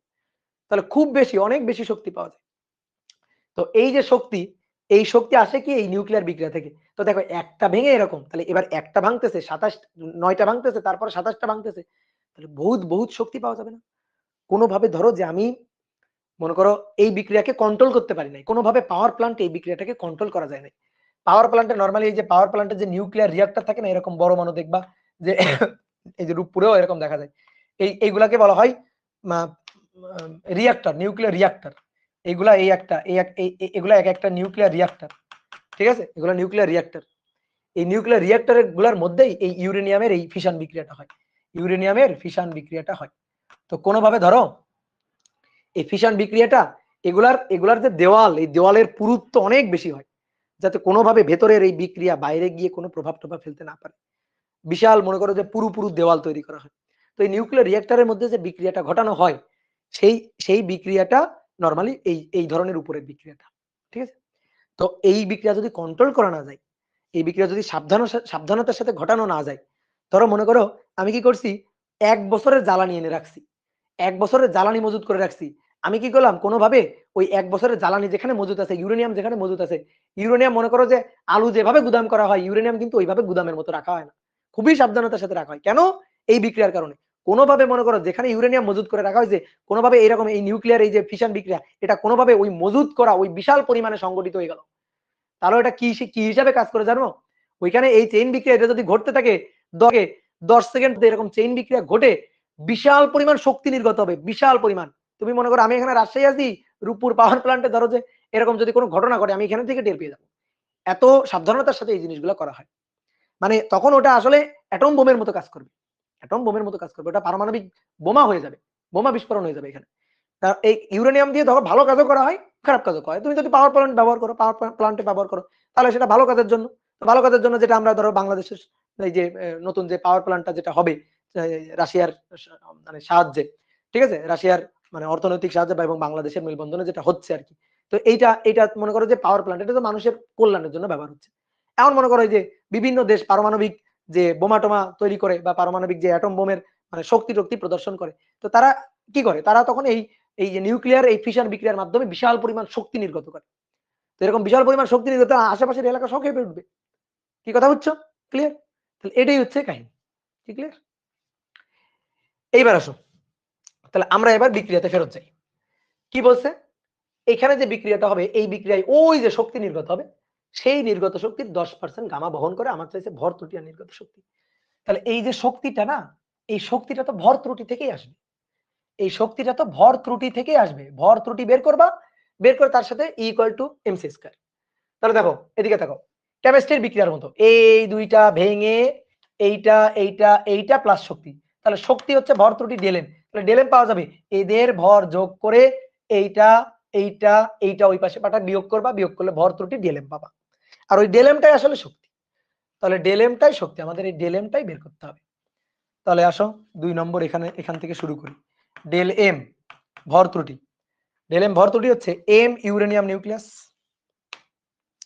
মাইনাস প্লাস এম একটা নিউটন, এই দেখো একটা নিউটন, তারপরে minus M barium nucleus minus M krypton nucleus minus 3টা নিউটন, ওই যে ওটা এই পাশে পাঠালাম 3টা নিউটন। এবার মানগুলো বসাবো। শোনো আরেকটা কথা বলি, তোমার আগের ম্যাথের ইনফরমেশন গুলাও কিন্তু দেওয়া আছে, মানে এই ম্যাথটা করতে কিন্তু এই 3টা ইনফরমেশনও দেওয়া আছে, গিভেন। অর্থাৎ এই ম্যাথটাতেও গিভেন আছে, তুমি ধরে নেবা এই ম্যাথটাতেও গিভেন আছে। যেমন দেখো নিউটনের ভর কত, 1.00876, এখানে আমার লাগবে তো, এটা দেওয়া আছে, আমি লিখি নাই কারণ আগে লেখা আছে তাই। 1.00876 এত অ্যাটমিক মাস ইউনিট নিউটনের ভর, এটা গিভেন দেওয়া আছে আমার। তাহলে এবার আসো মানগুলো বসো। তাহলে ইউরেনিয়াম নিউক্লিয়াসের ভর 200, এই যে নিচে ভর দেওয়া আছে, এই দেখো এগুলো ভর 235.04 অ্যাটমিক মাস ইউনিট। নিউটনের ভর 1.00876 অ্যাটমিক মাস ইউনিট। এর ভর 140.91, এর ভর 91.89। তারপরে 3টা নিউটনের ভর, তাহলে বিয়োগ 3টা নিউটনের ভর 1.0000876। তাহলে টোটাল কত অ্যাটমিক মাস ইউনিট দেখি আমরা বের করি। টোটাল কত অ্যাটমিক মাস ইউনিট? তাহলে 235.04 যোগ 1.00876 মাইনাস 140.9191 মাইনাস 91 0.89 মাইনাস 3 1.00876 1.00876 তাহলে আমরা পাবো হচ্ছে 0.222 0.22248 এত অ্যাটমিক মাস ইউনিট। এইটা হচ্ছে ভর ত্রুটি, ঠিক আছে, এটা হচ্ছে ভর ত্রুটি। এইবার আসো শক্তি দেখি তো, একটা নিউক্লিয়াসকে ভাঙলে, একটা ইউরেনিয়াম নিউক্লিয়াসকে ভাঙলে আমরা দেখি তো ওই পাওয়ার প্ল্যান্টে কি পরিমাণ শক্তি পাওয়া যাবে। তাহলে নির্গত শক্তি energy that is del M C square. এবার ডেল এম এর মান 0.0.22248 এত গুণ 1.66057 ইন্টু 10⁻⁻27 গুণ 3 ইন্টু 10⁸। তোমার যদি ইনফরমেশন গিভেন থাকে ওই যে এক atomic mass unit equal to কত, তুমি তাহলে একবার লিখতে পারো। তাহলে এত গুণ 1.66057 এক্সপোনেনশিয়াল ফাংশন -27 গুণ 3 এক্সপোনেনশিয়াল ফাংশন 8 তার স্কয়ার। তাহলে এটা পাবো হচ্ছে 3.324 গুণ 10⁻11 ভাগ 1.6 ইন্টু 10⁻19। এটা জুলে ছিল, এটা ইলেকট্রোভোল্টে যাবে এবার। তাহলে ভাগ 1.6 এক্সপোনেনশিয়াল ফাংশন -19, তাহলে ভাগ দিলে পাবো হচ্ছে 207.812 এত মেগা ইলেকট্রোভোল্ট। এইটা হচ্ছে শক্তি 207 আমি একেবারে অ্যাকুরেট হিসাব করছি, আমার এটাই আসছে, বুঝছো? তো সমস্যা নেই, 207 209 যদি কারো আসে ওটা কোনো কম বেশি হলে কোনো সমস্যা নেই, ঠিক আছে। এই হচ্ছে আমার binding energy, sorry binding energy বলছি, নির্গত শক্তি, কিন্তু বাইন্ডিং এনার্জি না, এটা হচ্ছে ওই বিক্রিয়ায় নির্গত শক্তি।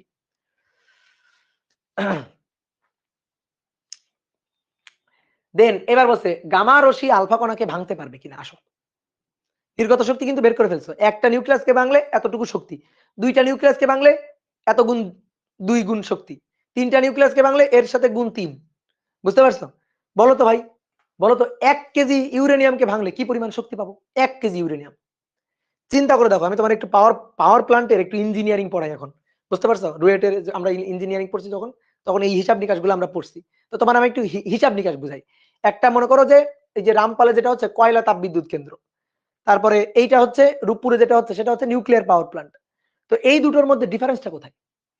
মনে করো কয়লা জ্বালানি, সেটাও তো জ্বালানি, আর এখানে ইউরেনিয়াম এটা হচ্ছে কাঁচামাল হিসাবে এখানে ব্যবহার করা হবে। ডিফারেন্সটা কোথায়? মনে করো কয়লা, তুমি কয়লা মজুত করে বাইরে রেখে দাও, কেউ চুরি করে নিবে না, বা চুরি করে নিলেও মনে করো যে খুব লো মানের চোর চুরি করে নিবে। কিন্তু ইউরেনিয়াম রাস্তায় রেখে দাও, ইউরেনিয়াম যেমন তেমন জায়গায় রেখে দাও, দেখবা ইউরেনিয়াম গায়েব হয়ে গেছে। মানে প্রোটেকশন দিয়ে রাখা রাখতেছে, তাও যেমন তেমন প্রোটেকশন না, বিশাল প্রোটেকশন দিয়ে রাখা রাখতেছে। কেন এটা? দেখো আমি তোমার বুঝাই। একটা একটা নিউক্লিয়াস ভেঙে এটা, তুমি বলো তো 1 কেজি ইউরেনিয়ামে কি পরিমাণ নিউক্লিয়াস আছে? 1 কেজি ইউরেনিয়ামে কতগুলো মানে ইউরেনিয়াম অ্যাটম আছে, কতগুলো? তো কিভাবে বের করব? ওই যে আমরা জানি না একটা মোল সংখ্যা সমান সমান ভর ভাগ আণবিক ভর, তারপরে অণুর সংখ্যা বা অ্যাভোগাড্রো সংখ্যা, লিখবা না এগুলা জাস্ট শোনার জন্য। তাহলে দেখো তো এইটা হলেই তো হয়ে যায়। তাহলে n সমান সমান ভর অ্যাভোগাড্রো সংখ্যা ডিভাইডেড বাই আণবিক ভর। তো আণবিক ভর হইছে 235। তাহলে দেখো 235 1 কেজি, m এর মান বলছি 1 কেজি, তাহলে 235 ওটা তো গ্রাম, তাহলে 1 কেজি মানে 1000 গ্রাম। তাহলে উপরে 1000 গুণ 6.02 এক্সপোনেনশিয়াল ফাংশন 23 ভাগ 235, তাহলে 2 পয়েন্ট, চিন্তা করো 2.56 ইন্টু 10⁻24 এতটি অ্যাটম পাওয়া যাবে 1 কেজি ইউরেনিয়ামে। এতটি অ্যাটম 1 কেজি ইউরেনিয়ামে পাবো আমি। একটাকে ভেঙে আমি মেগা ইলেকট্রোভোল্ট পাচ্ছি কই? 207। তাহলে এতগুলাকে ভেঙে কত পাবো? 207.812 এত মেগা ইলেকট্রোভোল্ট পাবো। চিন্তা করো, দেখো অবস্থা। 5.32323 গুণ 10⁻26 এত মেগা ইলেকট্রোভোল্ট। এবার এই এত মেগা ইলেকট্রোভোল্টকে জুল করি। আসো, মেগা ইলেকট্রোভোল্ট তো আছে, এটাকে জুল করব। তাহলে গুণ 10⁻6 হলো ইলেকট্রোভোল্ট, তারপরে গুণ 1.6 এক্সপোনেনশিয়াল ফাংশন -19, তাহলে হলো জুল। তাহলে 8.517 গুণ 10⁻13 13 জুল, এত জুল। মাত্র 1 কেজি কয়লা তাপবিদ্যুৎ কেন্দ্রে ব্যবহার করো, তুমি এর মানে কানা করি পরিমাণ এনার্জিও পাবে না। তাহলে চিন্তা করো 1 কেজি কয়লা তোমার দিলাম, 1 কেজি কয়লা নাও আর 1 কেজি ইউরেনিয়াম নাও, তাহলে তুমি দেখো 1 কেজি ইউরেনিয়াম দিয়ে তুমি কি শক্তি পাবা আর 1 কেজি কয়লা দিয়ে কি শক্তি পাবা। তুমি আমার বলো 1 কেজি কয়লা দিয়ে তুমি বোমা বানাইতে পারবা? বলো 1 কেজি কয়লা এটা দিয়ে বোমা বিস্ফোরণ হবে হবে কিন্তু 1 কেজি ইউরেনিয়াম দিয়ে অ্যাটম বোম বানানো বুঝলা? এটাই হচ্ছে কাহিনী। কি ক্লিয়ার? বুঝতে পারছো? এবার কথা হচ্ছে কি তাহলে তো ভাই আমরা এই যে ইউরেনিয়াম এইগুলা ব্যবহার যেখানে করি অর্থাৎ তেজস্ক্রিয় এই যে নিউক্লিয়ার যে পাওয়ার প্ল্যান্ট গুলা তৈরি করি এগুলা তো তৈরি করাটা ভালো। হ্যাঁ, এগুলো তৈরি করা ভালো। বাট এগুলার রিস্ক অনেক বেশি। এগুলার রিস্ক অনেক বেশি।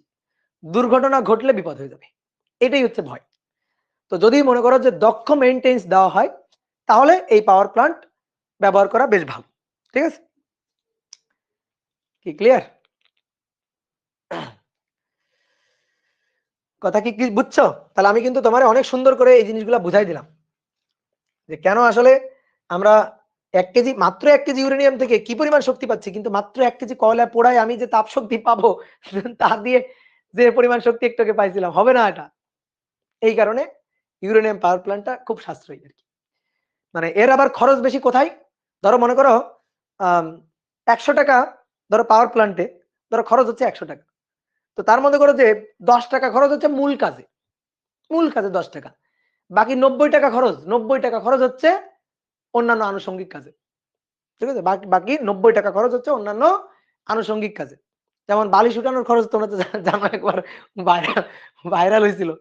যে এই যে পাওয়ার প্ল্যান্টে বালিশ উঠাইতে খরচ, বিশাল খরচ। তাই না? তো এই হচ্ছে খরচ। বুঝলা? এরকম বিভিন্ন খরচ। আমাদের তো আরো মনে করো আমাদের তো আরো খরচ আছে। ওকে, ক্লিয়ার? নাও এবার আসো। গামা রশ্মি আলফা কণাকে ভাঙতে পারবে কিনা এটা বলছে। তো গামা রশ্মি কি বলছে? গামা রশ্মি নির্গত শক্তি 10% বহন করে। তাহলে আসো তো গামা রশ্মির শক্তি দেখি তো। গামা রশ্মির শক্তি। তাহলে গামা রশ্মির যে শক্তিটা সেই শক্তিটা হচ্ছে এই নির্গত শক্তি 207.812 এর 10%। তো ভাই এর 10% মানে কি 10 ভাগ 100। তাহলে যদি 10% করি তাহলে কত পাবো? 10% করে 20.7812 মেগা ইলেক্ট্রোভোল্ট। এইবার শোনো আমি তোমারে বলছিলাম আগের ম্যাথটার ইনফরমেশন তোমার দেওয়া আছে। এইবার লিখো আগের ম্যাথটি করব।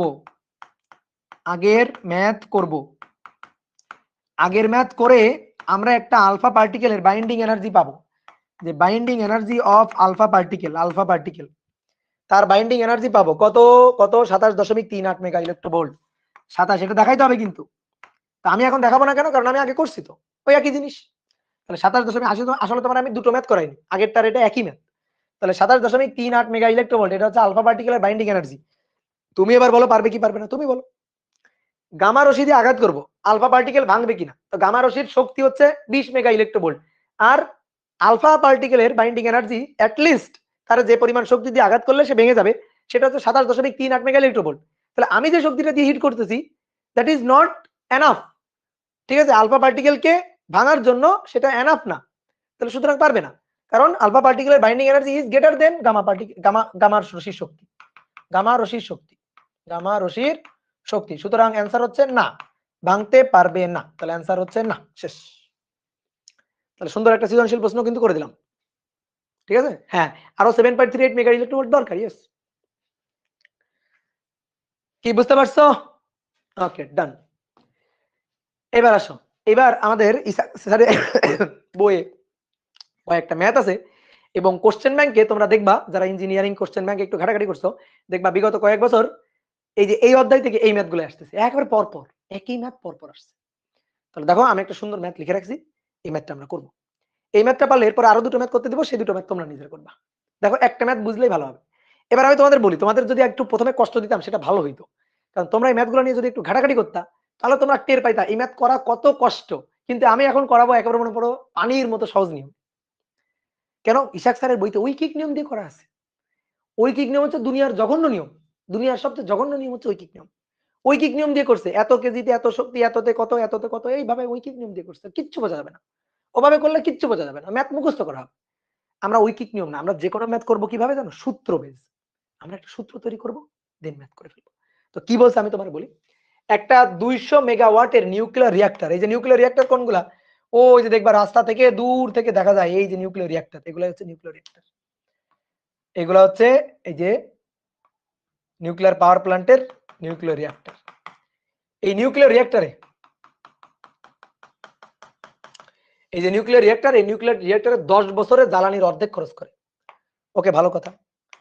এর ক্ষমতা দেওয়া আছে। এখানে কি কি খরচ হয়, কি ই হয়? ওই যে ইউরেনিয়ামকে ভেঙে শক্তি নির্গত করা হয়, ইউরেনিয়াম নিউক্লিয়াসকে ভেঙে শক্তি নির্গত করে। তো এর না ক্ষমতা বলে দেওয়া আছে, শোনো। এই নিউক্লিয়ার রিঅ্যাক্টরের ক্ষমতা, ভাই আপনি বুঝলেন কেমনে? মেগাওয়াট। ওয়াট কিসের একক? মেগাওয়াট। ওয়াট কিসের একক? ক্ষমতার একক। তাহলে এই নিউক্লিয়ার রিঅ্যাক্টরের ক্ষমতাটা বলে দেওয়া আছে, যে এই নিউক্লিয়ার রিঅ্যাক্টরের ক্ষমতা হচ্ছে P, P equal to W divided by T. সূত্র হচ্ছে এটা। ডাব্লিউ কি? That is energy. ডাব্লিউ কি? That is energy. Energy E, produced energy divided by time T. তাহলে ক্ষমতা হচ্ছে এই নিউক্লিয়ার রিঅ্যাক্টরের ক্ষমতা হচ্ছে, এই নিউক্লিয়ার রিঅ্যাক্টরের ক্ষমতা হচ্ছে, এই নিউক্লিয়ার রিঅ্যাক্টর যদি টি সময়ে ই পরিমাণ এনার্জি প্রোডিউস করে, প্রোডিউসড এনার্জি যদি ই পরিমাণ হয়, তাহলে এনার্জি প্রোডিউস করার হার that is P equal to W divided by T, অথবা P equal to E divided by T. Then তো বলা হচ্ছে প্রথম সে 10 বছরে জ্বালানির অর্ধেক খরচ করে। এতে প্রথমে মানে আদিতে কি পরিমাণ ইউরেনিয়াম ছিল, মানে কত কেজি ছিল, কত কেজি ইউরেনিয়াম ছিল? রিঅ্যাক্টরটি সম্পূর্ণ সময়ের 80% সময় ধরে কাজ করে। মানে যদি সময় হয় 10 ঘন্টা, তাহলে সে 10 ঘন্টা কাজ করে না, সেই 10 ঘন্টার 80% সময় ধরে কাজ করে। যদি সময় হয় ধরো 100 ঘন্টা, তাহলে সে 100 ঘন্টা কাজ করে না, 80 ঘন্টা কাজ করে। 10 ঘন্টা হলে 8 ঘন্টা কাজ করে। মানে ব্যাপারটা বুঝছো? কি ক্লিয়ার? কথা কি বুঝছো? ভাই আপনি যে একটা আঁকছেন, এটা নিউক্লিয়ার চিমনি, ওটা নিউক্লিয়ার রিঅ্যাক্টর না, নিউক্লিয়ার। হ্যাঁ, হ্যাঁ, ওই ঠিক আছে, কোনো সমস্যা নেই। হ্যাঁ, আমি বোঝানোর জন্য আঁকছি, এটা নিউক্লিয়ার চিমনি। ঠিক আছে, নিউক্লিয়ার রিঅ্যাক্টর না। ঠিক আছে, আমি বোঝানোর জন্য আঁকছি। হ্যাঁ, ঠিক আছে, তুমি কমেন্ট করছো, ঠিক করছো। হ্যাঁ, ওকে, ঠিক আছে। এবার আসো, দেখো P equal to E divided by T. তা আমার এখন কি লাগবে? আমার লাগবে হচ্ছে যে কতটুকু ইউরেনিয়াম। তো আমি একটু আগে না তোমার একটা এই ম্যাথই করাইছি, একটু আগে ওই যে ধরে ধরে একটা ম্যাথ করালাম না, যে আসো দেখি 1 কেজি ইউরেনিয়াম থেকে কি পরিমাণ শক্তি পাওয়া যায়। এবার আমার না শক্তি দেওয়া আছে, মানে ক্ষমতা দেওয়া আছে, সেখান থেকে বলতেছে কত কেজি ইউরেনিয়াম থেকে এটা পাওয়া যাবে। তুমি একটু দেখো ভালো করে। একটা জিনিস মাথায় রাখবা, সেইটা হচ্ছে, হ্যাঁ, এই জিনিসটা মাথায় রাখবা, বা অনেক সময় প্রশ্ন দেওয়া থাকবে। সেটা হচ্ছে একটি নিউক্লিয়াসকে ভেঙে, একটি ইউরেনিয়াম নিউক্লিয়াসকে ভেঙে, একটি ইউরেনিয়াম নিউক্লিয়াসকে ভেঙে শক্তি যেটা পাওয়া যায়, একটা ইউরেনিয়াম নিউক্লিয়াসকে, একটা নিউক্লিয়াসকে যে এনার্জিটা পাওয়া যায় সেটা 200 মেগা ইলেকট্রোভোল্ট। এটা পাওয়া যায় 200 মেগা ইলেকট্রোভোল্ট। এটা তুমি ধরে নিবা। আসলে আমরা 200, এই যে 207 পাইছি, দেখো এখানে 207 পাইছি। তো মোটামুটি 200 আমরা ধরে নিব, কারণ আমরা এই ম্যাথগুলো করার সময় 200 ধরে নিব। আর তোমার টেনশনের কারণ নাই, তোমার কিন্তু প্রশ্নে বলেও দেওয়া থাকবে যে একটা ইউরেনিয়াম নিউক্লিয়াসকে ভেঙে এটা পাওয়া যায়। আর যদি না দেওয়া থাকে, তাহলে তুমি ভাই ধরে নিবা, কোনো কিছু করার নেই, এটা ধরে নিতে হবে। ঠিক আছে, 200 ধরে নিব। অনেকে বলে ভাই 207 ধরবো, 208 ধরবো। তো কথা হচ্ছে কি 200 ধরে নেওয়াটা বেশি পারফেক্ট হবে। তাহলে এই যে একটি নিউক্লিয়াসকে ভেঙে শক্তি পাওয়া যায়, এটা তাহলে ভালো করে দেখো, এই যে শক্তি, এটা একটা একটা নিউক্লিয়াসে। তো নিউক্লিয়ার রিঅ্যাক্টরের মধ্যে কি আমি একটা নিউক্লিয়াসকে ভাঙি? আমি তো এন সংখ্যক নিউক্লিয়াসকে ভাঙবো, এন সংখ্যক, কোটি কোটি লক্ষ লক্ষ নিউক্লিয়াসকে ভাঙবো আমি। তাহলে এখানে কতগুলো আছে? এন সংখ্যক। তাহলে টোটাল এনার্জি দেখো তো উপরের লাইনে। তাহলে P equal to total energy E, এই ই হচ্ছে এন সংখ্যক নিউক্লিয়াসকে ভেঙে শক্তি, এন সংখ্যক নিউক্লিয়াসকে ভেঙে শক্তি ডিভাইডেড বাই টি। এবার এন, ঠিক আছে। আর শক্তির মানটা আমরা এভাবে লিখে দিই একবারে, শক্তির মানটা একেবারে আমি সূত্রে লিখেই দিব। এই শক্তির মানটা হচ্ছে 200 মেগা ইলেকট্রোভোল্ট, 200 মেগা ইলেকট্রোভোল্ট। এটা আমি একেবারে লিখেই রাখবো এখানে। আমরা একটা সূত্র বানাচ্ছি। এবার M equal to N equal to ভর ভাগ আণবিক ভর এবং অণুর সংখ্যা বা অ্যাভোগাড্রো সংখ্যা। তাহলে that is atom number N, atom number N, এটা সমান সমান M N A divided by বড় হাতের এম। ঠিক আছে, তাহলে এইটা তো আমরা জানি, এটা বক্স করব না। এখানে আসো, এইবার এন এর মানটা বসাবো। তাহলে অতএব পি ইকুয়াল টু, দেখো এন এর মানটা বসাই, M N A divided by নিচে বড় হাতের এম, আর এখানে 200 মেগা ইলেকট্রোভোল্ট ডিভাইডেড বাই হচ্ছে টি। তুমি সুন্দর করে এই সূত্রটা মুখস্থ করবা, তোমারে আর কেউ আটকে রাখতে পারবে না, তোমারে আর কেউ ম্যাথে আটকে রাখতে পারবে না। তুমি সুন্দর করে জাস্ট এই সূত্রটা মুখস্থ করে নিবা, তোমার কেউ আটকে রাখতে পারবে না। তাহলে এই সূত্রটা মুখস্থ করে নিবা। এবার আসো সূত্র মুখস্থ। বলো সূত্র সবাই বুঝছো কিনা? বলো সূত্র সবাই বুঝছো কিনা? ক্লিয়ার? ওকে, এবার এখানে মান বসাই দিব। আসো সবাই বোর্ডে দেখো এবার কত মেগাওয়াট? 200। তাহলে পি এর মান 200 মেগাওয়াট আমাদের সবসময় এসআই এককে নিতে হবে, তাহলে মেগা মানে 10⁶, 200 মেগাওয়াট, তাহলে 200 10⁶ পি ওয়াটে, ওয়াট মানে joule per second, that is SI একক। ঠিক আছে, আমরা চাই এম বের করতে, 6.02 ইন্টু 10⁻23 ডিভাইডেড বাই এম।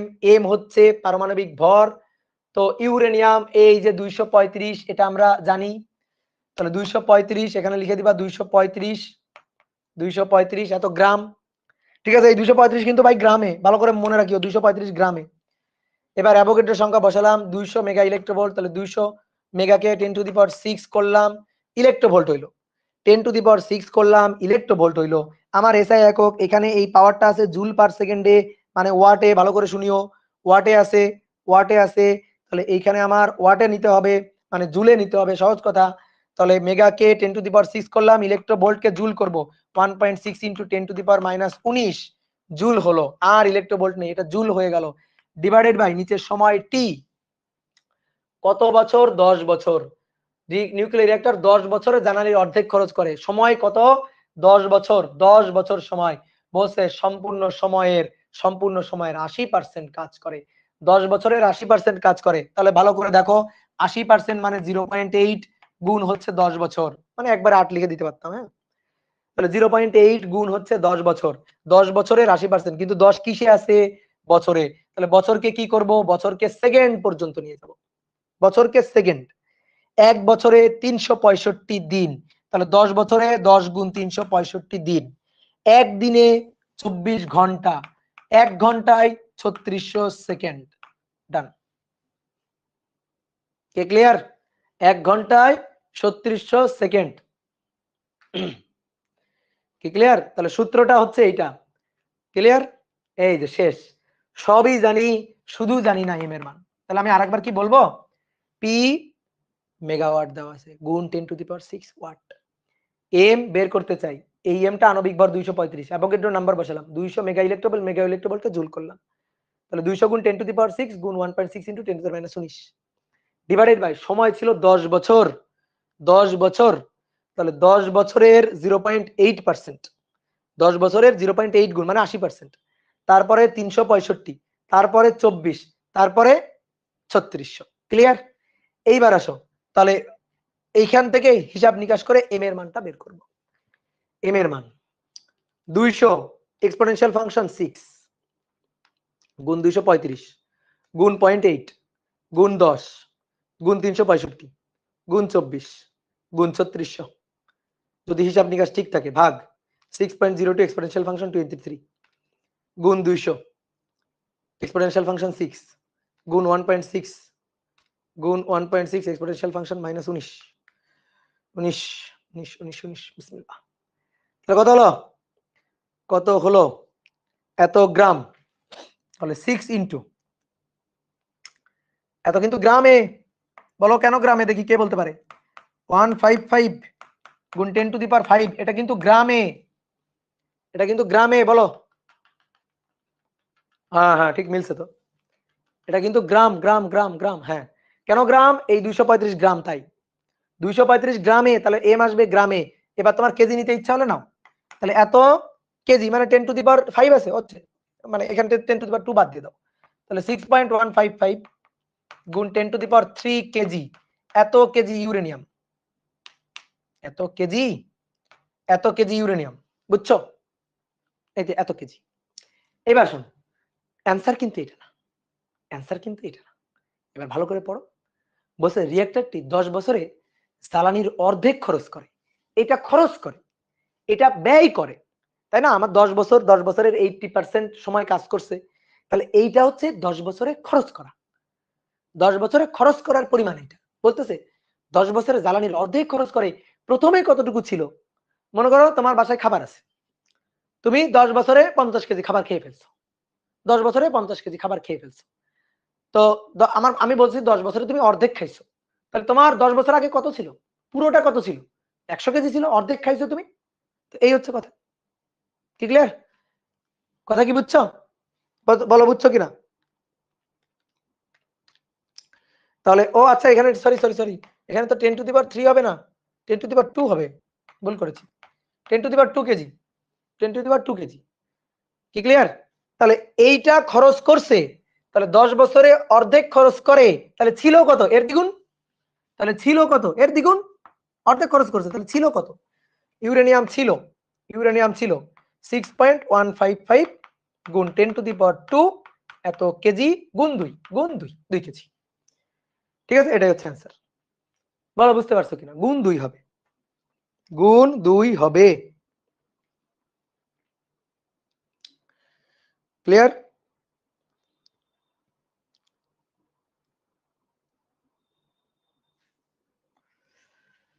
তাহলে এবার আসো নেক্সট, চেঞ্জ করলাম। নেক্সট 5 নম্বর, একটি নিউক্লিয়ার রিঅ্যাক্টরের ক্ষমতা, একটি নিউক্লিয় রিঅ্যাক্টরের ক্ষমতা 3000 কিলোওয়াট। একটি নিউক্লিয়ার রিঅ্যাক্টরের ক্ষমতা 3000 কিলোওয়াট। বলছে প্রতি সেকেন্ডে, এখানে প্রতি সেকেন্ডে কি পরিমাণ, মানে কতগুলো, প্রতি সেকেন্ডে কি পরিমাণ নিউক্লিয়াসের বিঘটন ঘটে, নিউক্লিয়াস বিভাজন ঘটে,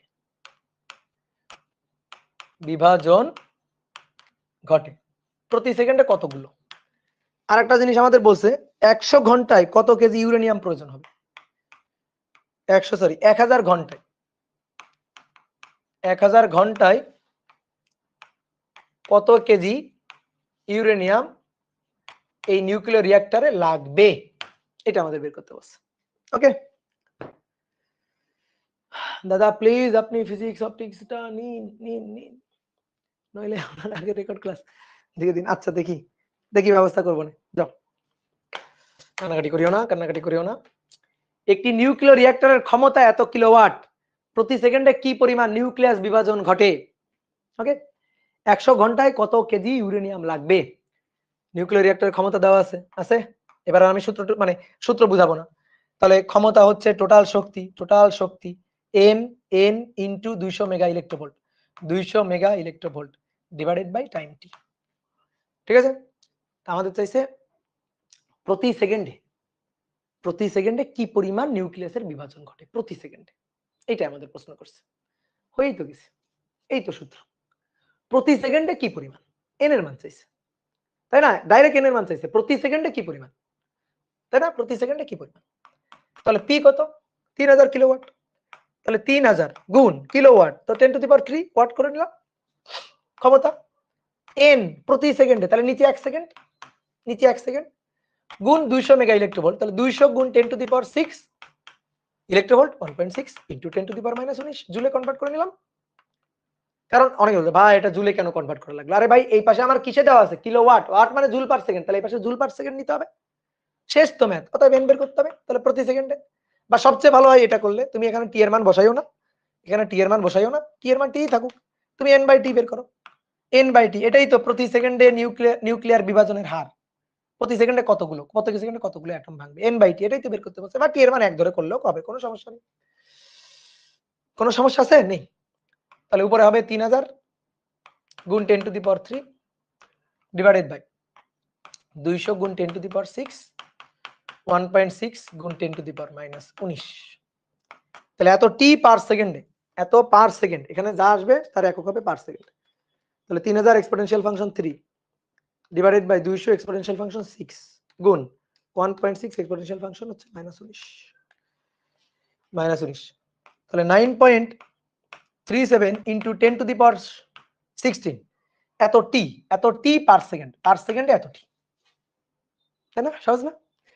বলছে 100 ঘন্টায় কত কেজি ইউরেনিয়াম লাগবে। Okay P equal to n গুণ 200 mega electronvolt divided by time T. এইবার ওই যে n কে এবার ভাঙতে হবে, P সমান n, তাহলে ভর অ্যাভোগাড্রো সংখ্যা ডিভাইডেড বাই বড় হাতের ভর m, আর উপরে 200 mega electronvolt divided by time T. তাহলে এবার মান বসাও। P এর মান 3000 কিলোওয়াট, তাহলে 3000 গুণ 10 টু দি পাওয়ার 3 ঠিক আছে 3000 গুণ 10 টু দি পাওয়ার 3 কত ঘন্টায় 100 ঘন্টায় দেখো সরি 1000 ঘন্টায় 1000 ঘন্টা এক ঘন্টা 1 ঘন্টায় 3600 সেকেন্ড 1000 ঘন্টায় গুণ 3600 সেকেন্ডে নিয়ে নিলাম এম লাগবে আচ্ছা নিচে তো আরো আছে নিচে তো টি মানে 1000 গুণ 3600 তারপরে এই পাশে এম আছে 235 এটা গ্রামে তাহলে উপরে আমার এম আসবে গ্রামে তো কত কেজি লাগবে আর যদি মনে করো এটা একবারে কেজি নিয়ে নিবা নাও তো 235 কে কেজি নিয়ে নাও কোনো সমস্যা নেই তাহলে অ্যাভোগাড্রো সংখ্যা 6.02 ইনটু 10 টু দি পাওয়ার 23 আর 200 গুণ 1.6 into 10 to the power 200 mega তাহলে 200 গুণ 10 টু দি পাওয়ার 6 গুণ 1.6 ইনটু 10 টু দি পাওয়ার -19 তাহলে এখান থেকে অতএব এম বের করবা করছো 1000 লেখার দরকার নাই 1000 আর লেখার দরকার নাই কেন ও আচ্ছা হ্যাঁ 1000 আর লেখার দরকার নাই কেজি চলে 1000 আর লেখার দরকার নাই গুড ভেরি গুড তাহলে এখান থেকে তুমি প্রথমে পাবা কিন্তু যাই হোক আমি 1000 তো লিখে ফেলছি এখানে পাবা তুমি হচ্ছে গ্রাম তারপরে একে আবার 1000 দিয়ে ভাগ দিবা 1000 দিয়ে ভাগ দিবা তাহলে ভাগ দিয়ে পাবা কি কেজি ঠিক আছে ভাগ দিয়ে 1000 কেজি ওকে ডান ক্লিয়ার ভাই ইউরেনিয়ামের অঙ্ক যে শক্তি ওইটাকে বাইন্ডিং শক্তি বলা যাবে না কেন এটা তো বাইন্ডিং শক্তি না কারণ এটা ভেঙে প্রোটন নিউক্লিয়ন আলাদা হচ্ছে না প্রোটন নিউট্রন আলাদা হচ্ছে না তারা আবার দুটো নিউক্লিয়াস তৈরি করতেছে ভালো করে বুঝিও প্রোটন গুলো ছড়াই গেল নিউট্রন গুলো ছড়াই গেল তাহলে বাইন্ডিং এনার্জি বলতাম বাট কি হয়েছে নিউক্লিয়াসটা ভাঙছে ভেঙে 3টা নিউট্রন আরো একটা ক্রিপ্টন তারপরে বেরিয়াম তৈরি করছে আলাদা আলাদা নিউক্লিয়াস তৈরি করছে তাই না তো এটা তো আর বাইন্ডিং এনার্জি মানে প্রোটন নিউট্রন ছড়াই দিছি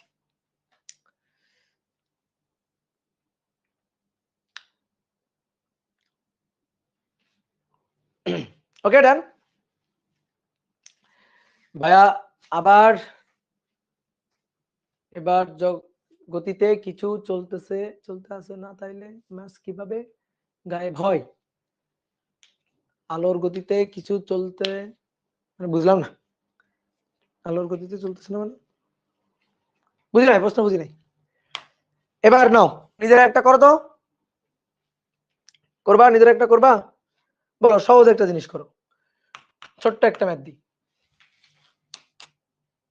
5 6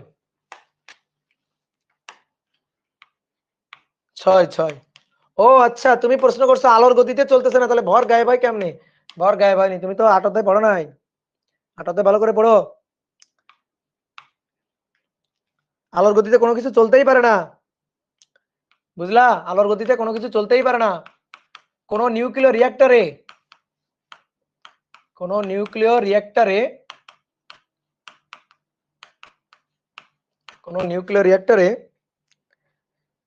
দিনে 15 কেজি 15 কেজি ইউরেনিয়াম 235 এবং 92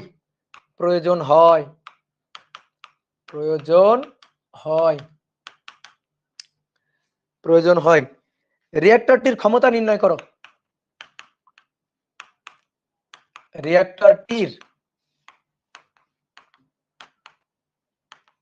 ক্ষমতা নির্ণয় করো নাও নিউক্লিয়ার রিঅ্যাক্টরটির ক্ষমতা নির্ণয় করো মানে সহজ ম্যাথটা তোমারে পরে দিছি তাহলে পি ইকুয়াল টু তাই তো 15 কেজি পরিমাণ দেওয়া আছে দিনে মানে একদিন তাই তো তাহলে একবারে সূত্র লিখি তো এম এন এ বড় M 200 mega electronvolt divided by time T তাহলে ক্ষমতাই বের করতে বলছে একবারে ক্ষমতা তাহলে এম এর মান 15 কেজি ভালো কথা তাহলে এটা হচ্ছে 235 এত গ্রাম into 10 to the power -3 KG হয়ে গেল উপরে 6.02 ইনটু 10 টু দি পাওয়ার 23 200 গুণ 10 টু দি পাওয়ার 6 মেগা গুণ 1.6 ইন্টু 10⁻⁻19 ডিভাইডেড বাই টাইম টি, টি হচ্ছে একদিন। তো ভাই একদিনে 24 ঘন্টা হয়, আর 1 ঘন্টায় 3600 সেকেন্ড, তাহলে 24 ঘন্টায় 24 গুণ 3600 সেকেন্ড, তাহলে এত ওয়াট। এই বক্স করে যা পাবো এত ওয়াট। এবার ওই ওয়াটকে যদি তোমার ইচ্ছা করে, খুবই ইচ্ছা করে, 10⁶ দিয়ে ভাগ দিও, তাহলে বক্সের মধ্যে যা পাবা তা হবে মেগাওয়াট। ডান, ক্লিয়ার?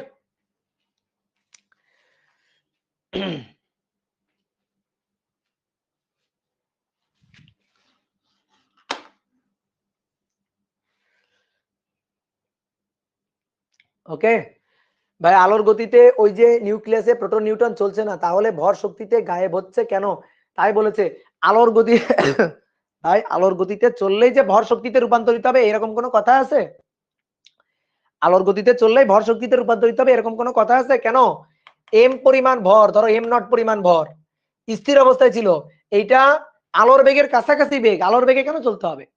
আলোর বেগে কেন চলবে? আলোর বেগের কাছাকাছি বেগে চলতেছে, ধরো 0.4 সিতে চলতেছে, 0.8 সিতে চলতেছে, চললে তার ভর কি আর এম নট থাকলো? তার তো ভর এম, তো তখন তার গতিশক্তি বিভব শক্তি থাকে না? নিশ্চল শক্তি ইকুয়াল টু ই নট। তুমি ভাবতেছো আলোর বেগে চললেই একমাত্র মনে হয় ভরের পরিবর্তন হবে, কেন? আলোর বেগে চললেই কেন ভরের পরিবর্তন হবে? আলোর বেগের 50% চলতেছে, আলোর বেগের 80% চলতেছে, হবে না? বলো। একজন লিখছো ভাই গ্রাম হবে না, গ্রাম না, এই যে এটারে আমি কেজি নিছি, কারণ আমার 15 কেজি দেওয়া ছিল, তাহলে 15 কেজি, তাহলে 235 কেও কেজিতে নিয়ে নিছি। কি কথা বুঝছো? যেমন দেখো, কোন বস্তু যদি গতিশীল অবস্থায় থাকে তখন তার শক্তি ই ইকুয়াল টু টোটাল শক্তি E equal to MC square, নিশ্চল শক্তি E naught equal to M naught C square. তাহলে গতি শক্তি কাইনেটিক এনার্জি ই কে, এটা হচ্ছে মোট শক্তি MC square minus M naught C square. ঠিক আছে?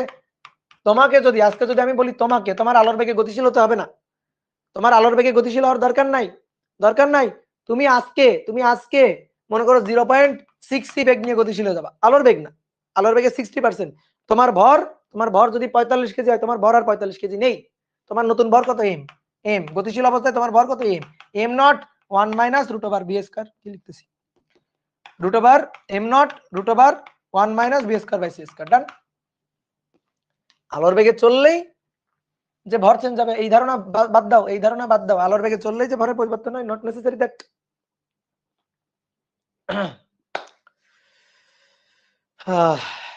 ডান ডান ডান ডান, তাহলে মূল পড়া ডান, আমাদের এই অধ্যায় প্রায় শেষ, প্রায় শেষ। তাহলে এইবার আসো আরেকটা ছোট্ট ম্যাথ করো তো, ছোট্ট ম্যাথ, ছোট্ট একটা ম্যাথ, 6 নম্বর 7 নম্বর, ছোট্ট একটা ম্যাথ করবো। 7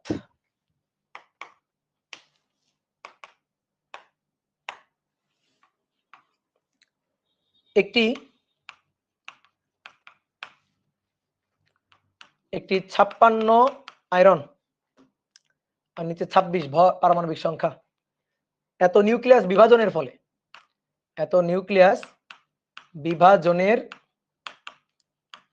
ফলে দুটি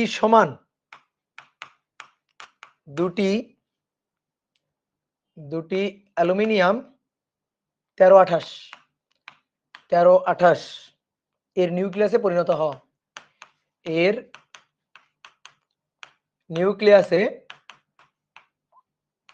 নিউক্লিয়াসে পরিণত হওয়া সম্ভব কিনা,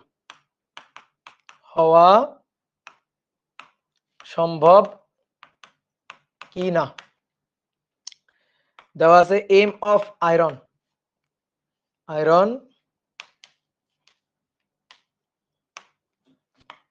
mass of 56 Fe26, এটা দেওয়া আছে 55.93494, এত অ্যাটমিক মাস ইউনিট। আর এম 28, অ্যালুমিনিয়াম 13, এটা ভেঙে 27.98191 এত অ্যাটমিক মাস ইউনিট, এটা দেওয়া আছে। নিউক্লিয়াসে পরিণত হওয়া সম্ভব কিনা? তো প্রশ্নটা তোলো, আস্তে আস্তে প্রশ্নটা তোলো, তোলার পরে এবার শোনো, দেখো অনেকে যেটা ভাবো, নিউক্লিয়াসকে যদি ভাঙি নিউক্লিয়াসকে প্লাস বাইন্ডিং এনার্জি, এটা দিয়ে যদি ভাঙি তাহলে প্রোটন প্লাস নিউট্রন। ঠিক আছে, তাহলে প্রোটন প্লাস নিউট্রন, জেড সংখ্যক প্রোটন, এই যে জেড এমপি এইভাবে লিখি, আর জেড সংখ্যক নিউট্রন, সরি এ মাইনাস জেড সংখ্যক নিউট্রন, এ মাইনাস জেড সংখ্যক নিউটন। ওকে, এই যে কোন একটা নিউক্লিয়াসকে, মৌলের নিউক্লিয়াস, একে ভাঙবো, বাইন্ডিং এনার্জি হিট করব, আঘাত করলে প্রোটন নিউট্রন ছড়াই যাবে, প্রোটন নিউট্রন ছড়াই যাবে, নিউক্লিয়াসে পরিণত হবে। এইটা হচ্ছে এটা হচ্ছে বাইন্ডিং এনার্জির ক্ষেত্রে, এটা হচ্ছে বাইন্ডিং এনার্জির ক্ষেত্রে সূত্র, বুঝছো? এইবার দেখো, একটু আগে আমরা যেটা দেখলাম সেটা হচ্ছে কোন একটা মৌলের নিউক্লিয়াস, কোন মৌলের নিউক্লিয়াস, কোন মৌলের নিউক্লিয়াস, কোন মৌলের নিউক্লিয়াস, তাকে তাকে তাকে কিছু শক্তি দিয়ে আঘাত করা লাগতেছে না। তাকে ধরো একটা নিউটন দিয়ে আঘাত করতেছি, ধরো একটা নিউটন দিয়ে, একটু আগে দেখছিলাম যে এটাকে নিউটন দিয়ে আঘাত করলাম, নিউটন দিয়ে আঘাত করার কারণে, ধরো 1n0 নিউটন দিয়ে আঘাত করলাম, আঘাত করার কারণে ওই যে ইউরেনিয়াম, সে ক্রিপ্টনে পরিণত হলো, একটা মৌল, বেরিয়ামে পরিণত হলো, একটা মৌল, প্লাস কিছু শক্তি। তাহলে এইবার দেখো, এই যে এটা ভেঙে ধরো দুটো মৌল তৈরি হলো, প্রথম মৌল তার নিউক্লিয়াস, তাহলে প্রথম মৌলের নিউক্লিয়াস প্লাস দ্বিতীয় মৌলের নিউক্লিয়াস,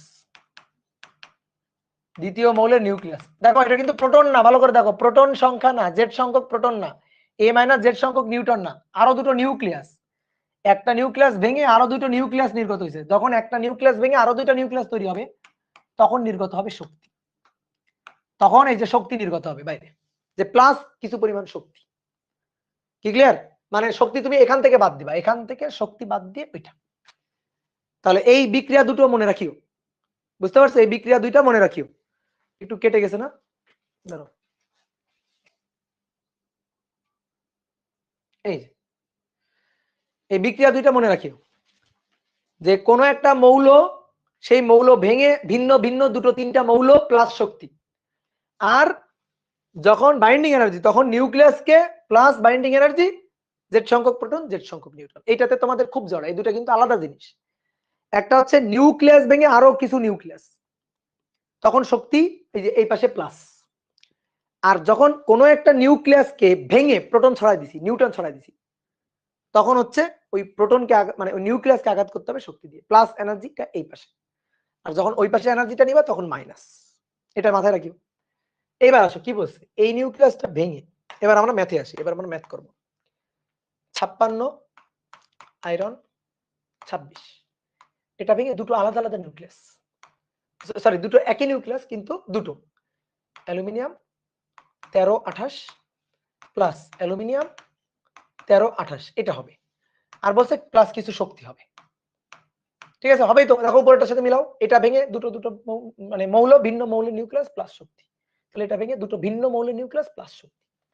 আমি ওই শক্তিটা বের করব। তো শক্তিটা কোত্থেকে আসবে? এই শক্তিটা আসবে কোত্থেকে? ভর ত্রুটি থেকে, ডেল এম, শক্তি ডেল এম। তাহলে ডেল এম সমান সমান, ডেল এম সমান সমান এম আয়রন সংক্ষেপে লিখি, এম অফ এফি মাইনাস এম অফ অ্যালুমিনিয়াম দুটো গুণ 2। তাহলে এর ভর দেওয়া আছে কত? 55.9349 মাইনাস 27.9811 গুণ 2। দেখি তো কত অ্যাটমিক মাস ইউনিট আসে। যদি দেখি পজিটিভ আসছে, যদি দেখি পজিটিভ, ডেল এম পজিটিভ, দেন ভাঙা সম্ভব, কারণ ভাঙলে এই যে প্লাস শক্তি। যদি দেখি ডেল এমটা নেগেটিভ, নেগেটিভ আসছে, দেন ভাঙা সম্ভব না, দেন ভাঙা সম্ভব না। কি ক্লিয়ার? যদি এই বিক্রিয়া ঠিক থাকে তাহলে ভাঙা সম্ভব, যদি এটা না হয় তাহলে ভাঙা সম্ভব না, ভাঙবে না, এটা ভেঙে দুটো আলাদা আলাদা নিউক্লিয়াস তৈরি হবে না। তাহলে এবার তুমি এখান থেকে বের করে দেখো তো অ্যান্সারটা কি আসে, কেউ একজন বলো তো, আমার আর ক্যালকুলেটর ধরতে ইচ্ছা করছে না। ঠিক আছে, নেগেটিভ মান, হ্যাঁ -0.0288 মাইনাস, আর নেগেটিভ আসবে 0.0288, নেগেটিভ আসছে তাহলে সম্ভব না, তাহলে ঠিক নাই, তাহলে সম্ভব না। উত্তর হচ্ছে নেগেটিভ এসে গেছে, সম্ভব না, সম্ভব না, কারণ ভর তো, ভরের এই মিসম্যাচটুকু তো আর পাওয়া যাচ্ছে না। ঠিক আছে, এই জিনিসটা মাথায় রাখবা। ক্লিয়ার? আচ্ছা, ওকে ওকে ওকে ওকে। ওকে, তাহলে বুঝলাম।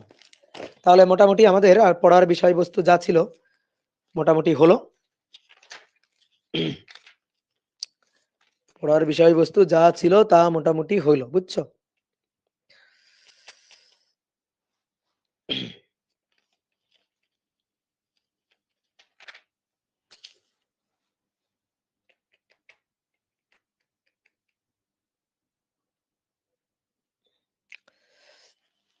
ইসাক স্যারের বইতে দেখিও, এটা আমি করা দিছি না, এটা সহজ জিনিস, একই জিনিস। সূর্যের ভিতর যে নিউক্লিয়ার ফিশন বিক্রিয়াটা হয়, এইটা একটু দেখিও, এইটা এই সূত্রটা একটু মুখস্থ করে রাখবা। সূর্যের ভিতর নিউক্লিয়াসের ফিশন বিক্রিয়া, ঠিক আছে? সূর্যের ভিতর যে বিক্রিয়াটা হয়, এটা কিন্তু মেডিকেল পরীক্ষার জন্য লাগবে। সূর্যের ভিতর যে ফিউশন বিক্রিয়াটা হয় সেটা হচ্ছে ফিউশন 141H1, এটা ভেঙে হিলিয়াম 42 প্লাস দুইটা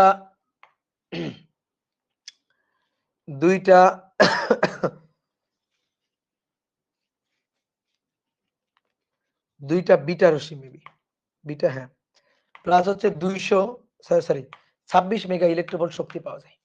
তো এই সূত্রটা একটু মুখস্থ রাখিও, অনেক সময় যদি ম্যাথটা দিয়ে দেয় কখনো, এই সূত্রটা ছাড়া আর দিতে পারবে না। আর একটা হচ্ছে নিউক্লিয়ার পাওয়ার প্ল্যান্টের বিক্রিয়া, তো ওটা তো আমি করে দিছি। তাহলে এইটা একটু পড়বা, দেখবা এইটার একটা ম্যাথ আছে, তো ম্যাথ একই রকম, এটার ম্যাথ একই রকম, বলতেছে একটি নিউক্লিয়ার রিঅ্যাক্টরে একই তো ম্যাথ। নিউক্লিয়ার রিঅ্যাক্টরে 2 কেজি ইউরেনিয়ামের ফিশনের ফলে কত তাপ শক্তি উৎপন্ন হবে। আর এটা হচ্ছে সূর্যের ভিতর 2 কেজি হাইড্রোজেনের ফিউশন বিক্রিয়ায় কত তাপ শক্তি উৎপন্ন হবে। তো তোমার খালি এইটুকু লাগবে, বুঝতে পারছো? এইটুকু লাগবে। তাহলে একটা নিউক্লিয়াস ভেঙে 26 মেগা ইলেকট্রোভোল্ট, তাহলে একটার জন্য 26 মেগা ইলেকট্রোভোল্ট। তাহলে এবার 2 কেজি হাইড্রোজেন নিয়ে হিসাব করবা, যেভাবে আমরা হিসাব করে দিছি, তাহলে উৎপন্ন শক্তি বের করবা, এই, ঠিক আছে? আর তারপর বলছে প্রাপ্ত শক্তির অনুপাত কত, সহজ ম্যাথ, পারবা। ক্লিয়ার? ওকে, ক্লিয়ার, ওকে। ওকে, তাহলে এই অধ্যায় শেষ। তোমরা একটু এবার এই অধ্যায়টা বই থেকে রিভিশন দিবা।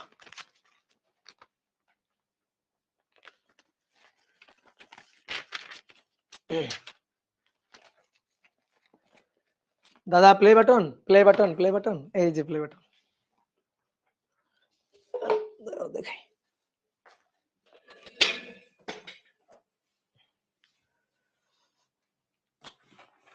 এই যে প্লে বাটন, এই দেখো প্লে বাটন, এই উল্টা করে ধরছি না? ভাই ডেনসিটি বের করা দেখাবেন না? ওহো হ্যাঁ, ডেনসিটি নিউক্লিয়াসের ঘনত্ব বের করা বাকি আছে। আচ্ছা, বের করছি। নিউক্লিয়াসের ঘনত্ব এই যে দেখো, প্লে বাটন, ডান। আসো, নিউক্লিয়াসের ঘনত্ব, হ্যাঁ ভুলে গেছি, নিউক্লিয়াসের ঘনত্ব বের করা, একটু দেখাই দিই, আসো। নিউক্লিয়াসের ঘনত্ব নির্ণয়, নিউক্লিয়াসের, এ সহজ জিনিস, সহজ টপিক। নিউক্লিয়াসের ঘনত্ব নির্ণয়, ঘনত্ব নির্ণয়, আসো তাহলে শেষ করে দিই। এটা হচ্ছে একটা নিউক্লিয়াস, তো নিউক্লিয়াসে কি থাকে? জেড সংখ্যক প্রোটন, এই যে, আর এ মাইনাস জেড সংখ্যক নিউট্রন। তো তোমাকে বললাম না একটা নিউক্লিয়াসের ঘনত্ব বের করো। তো ঘনত্ব কি, ঘনত্বের সূত্র কি? Rho equal to M by V, M by V. তাহলে এবার আসো, নিউক্লিয়াসে টোটাল ভর, মোট ভর, মোট আয়তন। টোটাল ভর হচ্ছে জেড সংখ্যক প্রোটনের ভর প্লাস এ মাইনাস জেড সংখ্যক নিউটনের ভর, নিচে আয়তন কার? নিউক্লিয়াসের আয়তন। তো নিউক্লিয়াসের ব্যাসার্ধ মনে আছে আর, তাহলে আয়তন হচ্ছে 4/3 পাই আর কিউব, মনে পড়ে? 4/3 পাই আর কিউব, যেখানে নিউক্লিয়াসের ব্যাসার্ধ R naught Fermi constant, A to the power 1/3। তাহলে এখানে এবার বসাও। এবার আরেকটা জিনিস আমরা জানি কি জানো? নিউটনের ভর এবং প্রোটনের ভর, নিউটনের ভর এবং প্রোটনের ভর প্রায় সমান, কেজিতে এরা প্রায় সমান, 1.673 আর একটা হচ্ছে 1.675। তো 1.673 1.675 বলতে গেলে একই। তো এই কারণে এই দুইটার ভর আমি প্রায় কাছাকাছি বলে এই যে প্রায় সমান ধরে নিয়ে কাজ করলাম। তাহলে প্রোটন এবং নিউট্রনের ভর প্রায় সমান সমান, প্রায় সমান সমান। তাহলে জেড সংখ্যক প্রোটনের ভর, জেড সংখ্যক প্রোটনের ভর আর এ মাইনাস জেড সংখ্যক নিউটনের ভর, ওইটারে আমরা কি বলবো? দেখো দেখো দেখো দেখো, কি বলবো? এম এন এর জায়গায় এমপি বলবো, কারণ প্রোটনের ভর নিউটনের ভর প্রায় সমান সমান। নিচে আসে 4/3 পাই আর কিউব, আর মানে are not a to the power 1/3। তাহলে are not a to the power 1/3 তার কিউব, ভালো করে বুঝিও তো। Are not a to the power 1/3 তার কিউব। তাহলে জেড এম জেড কমন নাও, জেড সরি এমপি কমন নাও। এমপি কমন নিলে দেখো, এমপি কমন নিলে Z plus A minus Z, আর নিচে নিচে নিচে নিচে 4/3 পাই আর নটের কিউব ইনটু হচ্ছে এ।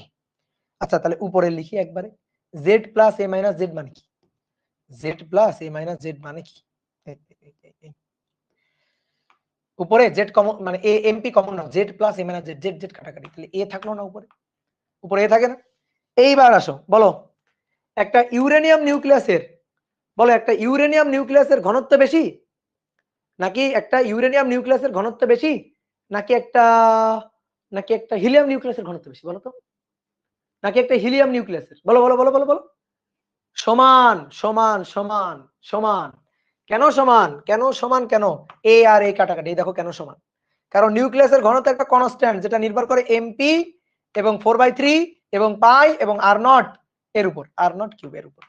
এবার তুমি মান জানো, এমপি হচ্ছে 1.67 বা 673 into 10 to the power minus 27 divided by 4/3 pi R naught হচ্ছে ফার্মি কনস্ট্যান্ট 1.2 বা 1.4 যেটাই বসাও না কেন into 10 to the power minus কত ফার্মি কনস্ট্যান্ট, বলো 10 টু দি পাওয়ার মাইনাস কত, 12 না 15, বলো বলো বলো বলো বলো কত হবে, 10 টু দি পাওয়ার মাইনাস কত 15, 10 টু দি পাওয়ার মাইনাস 15, একজন বলছে 12, একজন বলছে 15, ফার্মি কনস্ট্যান্ট, ঠিক আছে। পিকো মানে কত, 10 to the power minus 12 pico, আর ফার্মি মানে 10 to the power minus femtometre, তাহলে 10 টু দি পাওয়ার মাইনাস 15, এগুলো যদি উল্টাপাল্টা করো তাহলে তো কিন্তু মায়ের হবে, এত কিউব।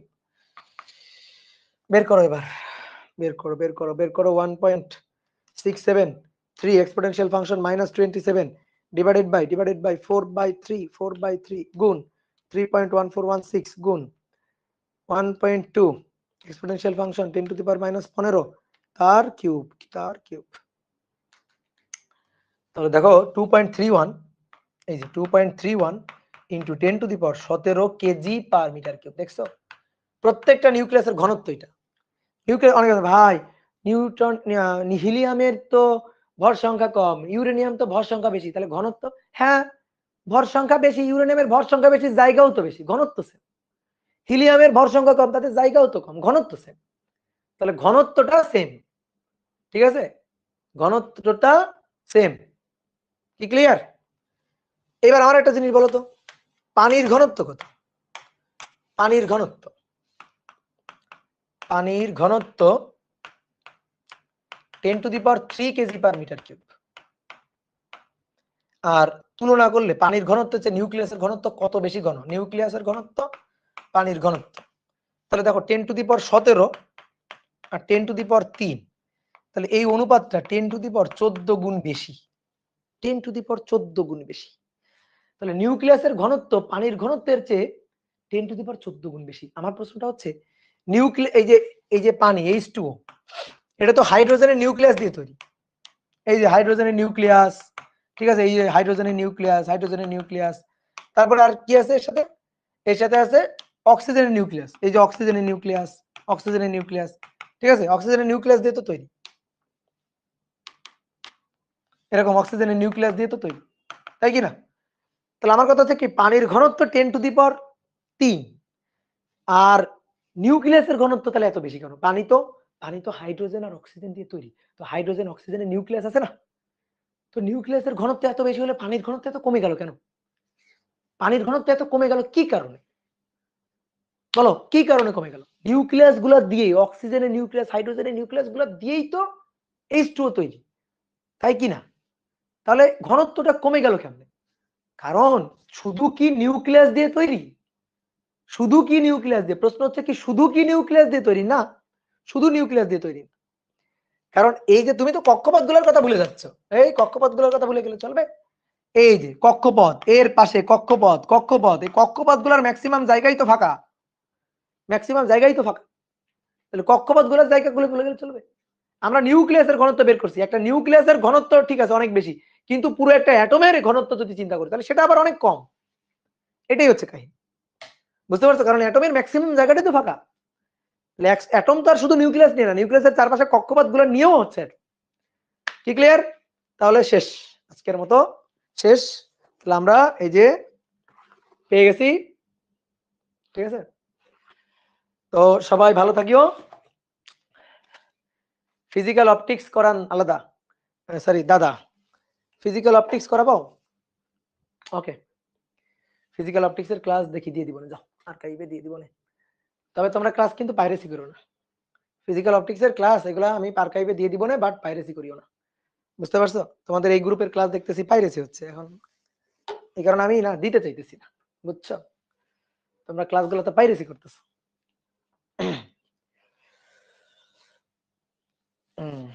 সেমিকন্ডাক্টর আমি নিব, সেমিকন্ডাক্টরটা আমি নিব, কোনো চিন্তা নাই, সেমিকন্ডাক্টরটা আমি নিব।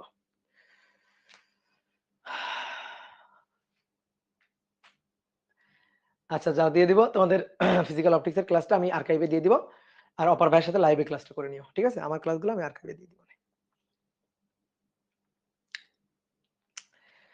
ভাইয়া ডিএলএম এর পজিটিভ বা নেগেটিভ এর বিষয়টা একটু বলেন। দেখো বিক্রিয়া ঠিক থাকতে হলে তো ডিএলএম টা পজিটিভ হইতে হবে। দুটো একটা নিউক্লিয়াস ভেঙে আলাদা আলাদা কয়েকটা নিউক্লিয়াস এরা তৈরি হলে প্লাস কিছু শক্তি হয়। আর যখন একটা নিউক্লিয়াসকে আমি ভাঙবো, তখন একটা নিউক্লিয়াসকে ভাঙতে গেলে যখন প্রোটন আর নিউট্রন আলাদা হয়ে যায় তখন শক্তি কিছুটা নির্গত হয়, মাইনাস শক্তি হয়। কি কথা বুঝছো? তো আমাদের দেখতে হবে এই বিক্রিয়াটা ঠিক আছে কিনা। তো ঠিক ঠিক থাকবে কখনই যদি ডিএলএম সমান সমান প্লাস মান আসে, তাহলে ঠিক আছে কিনা। নেক্সট ক্লাস কবে, নেক্সট ক্লাস কবে জানাই দিব, ঠিক আছে? নেক্সট ক্লাস কবে, নেক্সট ক্লাস পূজার আগে তো মেবি শুরু হবে না, কারণ পূজার ছুটিতে আমি একটু ইন্ডিয়াতে যাব, বুঝছো? তো পূজার ছুটির পরে এসে আমি নেক্সট ক্লাস শুরু করব, নেক্সট নিউ চ্যাপ্টার করাবো। হ্যাঁ, আর আমি আর্কাইভে তোমাদের ভৌত আলোক বিজ্ঞানের ক্লাসগুলা আমি ওই যে আশাসকে বলবো না দিয়ে দিতে, ঠিক আছে? তো ভালো থাকিও। এমডি, এমডি রতন হাসান, রাজশাহী থেকে বলছি, আপনার কাছের মানুষ। হ্যাঁ, রাজশাহীর মানুষজন তো আমার কাছের মানুষজন।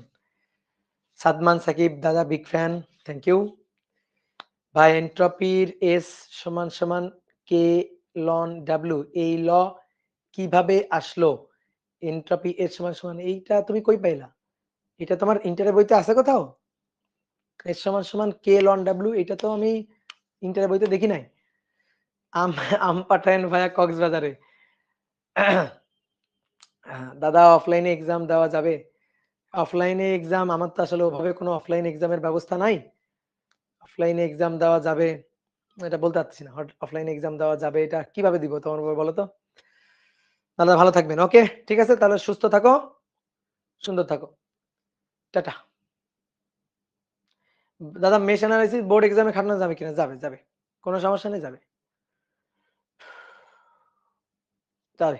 ওকে টাটা, টাটা টাটা।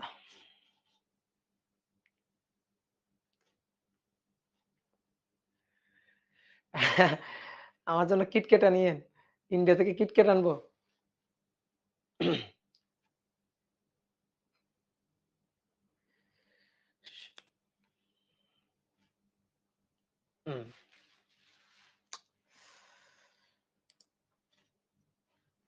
ওকে টাটা টাটা।